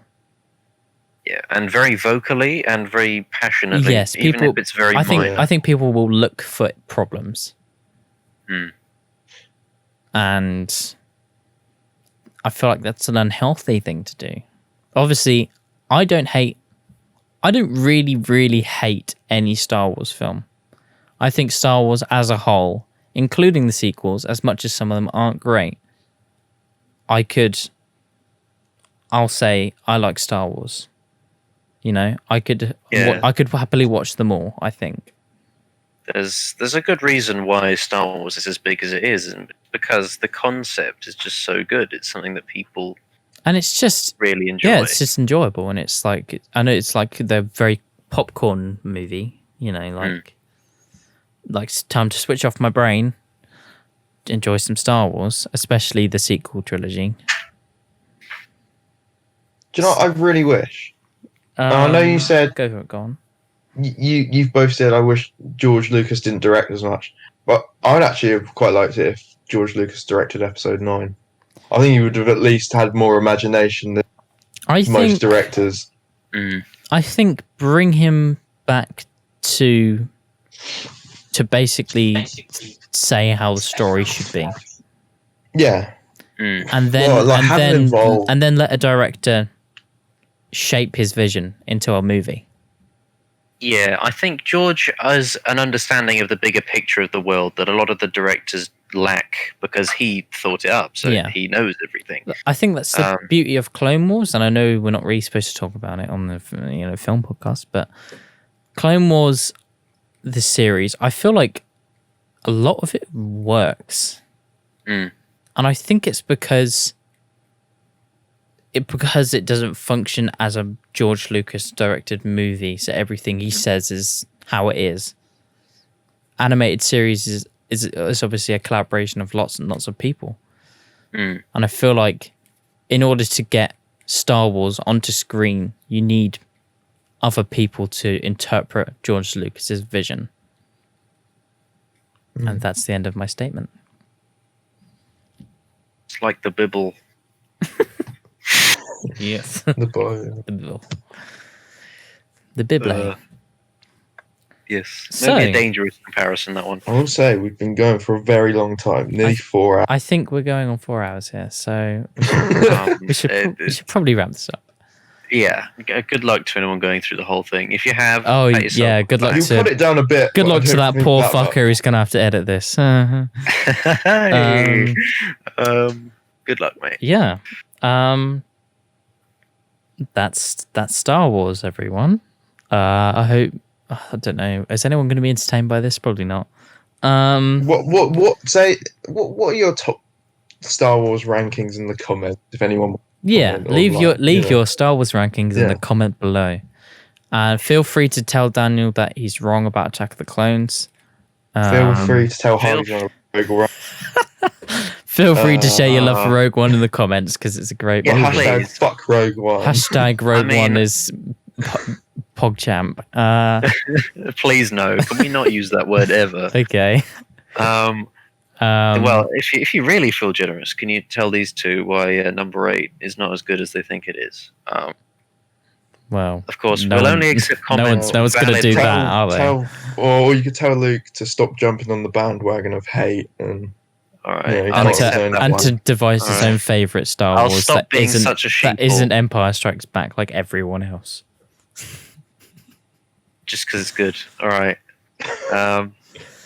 Yeah, that's the podcast, everyone. Yeah, Maybe we don't know how to end this. maybe we'll come back as the Dynamic Podcast Trio and talk about other film franchises that people have feelings about, like, for example, Harry Potter, which I'd be happy to talk, Ooh, which that would be a great. I'll be happy to talk about Yeah. because I love Harry Potter.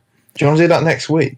Next fucking Well- well, depends on the day, because Let's maybe not do all of our scheduling on recording, shall we? yeah, I We'll mean, just cut that out. we should probably enjoy Christmas, considering Yes. Yeah, actually, good point. Christmas is in 2 days. Should we do a Christmas special? To be I- fair, I despise Christmas films. Well, could we talk about the Star Wars Christmas special before we end this? what a That's technically a Oh film. my God. what a beautiful film it is. That's Oh, that's my number one. Yeah, yeah. That's what Star Wars is about. Star Wars is about Oh yeah, man. Star Wars is about Chewbacca's strange family. We just celebrate Life Day, man. Yeah, fucking Life Day. I actually like the Boba Fett's little cartoon bit. Do you remember that? Yes, actually. It's all right. The coloring's a bit odd. It's interesting though. Like stylistically, it's just it's different. By the way, ripped that actor. Oh yeah, of course. Jerry Bullock died Oh yes. the other day. So yeah. There you go. Yeah. Okay, Big well, sad. now we've covered the Star Wars Christmas special as well. Yes. What a fantastic thing. It's technically a Star Wars film. Well then, what about the Star Wars Lego Christmas special, the new one? There's also 2 films about Ewoks as well. I think, There are. There are. We don't but I've talk not about seen those. them. So We talk I have- about them even less than the Christmas special, which should say something. Even less than and then there's the Solo, animated Clone Wars film. which That's is not bad. is all right. And it's I technically can't canon. We really- should have talked about it. Well, That's what I said, but no, we were aiming for live action. So all right, if you say I so. think all this conversation is going to get cut for time. All right, we need to have a bit of silence and then our actual of course, outro. what is the outro going to be? Thanks for if you've got this far. Thanks for watching, and we'll see you next time. Yeah, I hope you're listening to us. Shall we just shall random we all people say, talking shall we all to you. say a bit? No, it's your podcast. No, but I feel You own the no, channel. but I feel like we should all say a bit. What bit? I'll say if you've made it this far, then thank you so much for watching. I hope you enjoyed the podcast. And then Luke would say, like, I hope you enjoyed us rambling on about Star Wars for 4 hours. And then Dan would say, like, have a Merry Christmas. Yeah. Like, Yeah. Thanks for listening. Have a Merry Christmas and a Happy New Year. And then I'd say, see you in the next episode. Yeah. Okay. Are we all remember that? I'll ad lib. It's fine. Right then. What do I say? I'm gonna laugh. Please keep this in. I don't care if it's bad. Just keep this in. We're prolonging this. Thanks for joining. Yeah. See you later, everyone. See you in the next episode. See you. Bye. Great. There you go. Solid.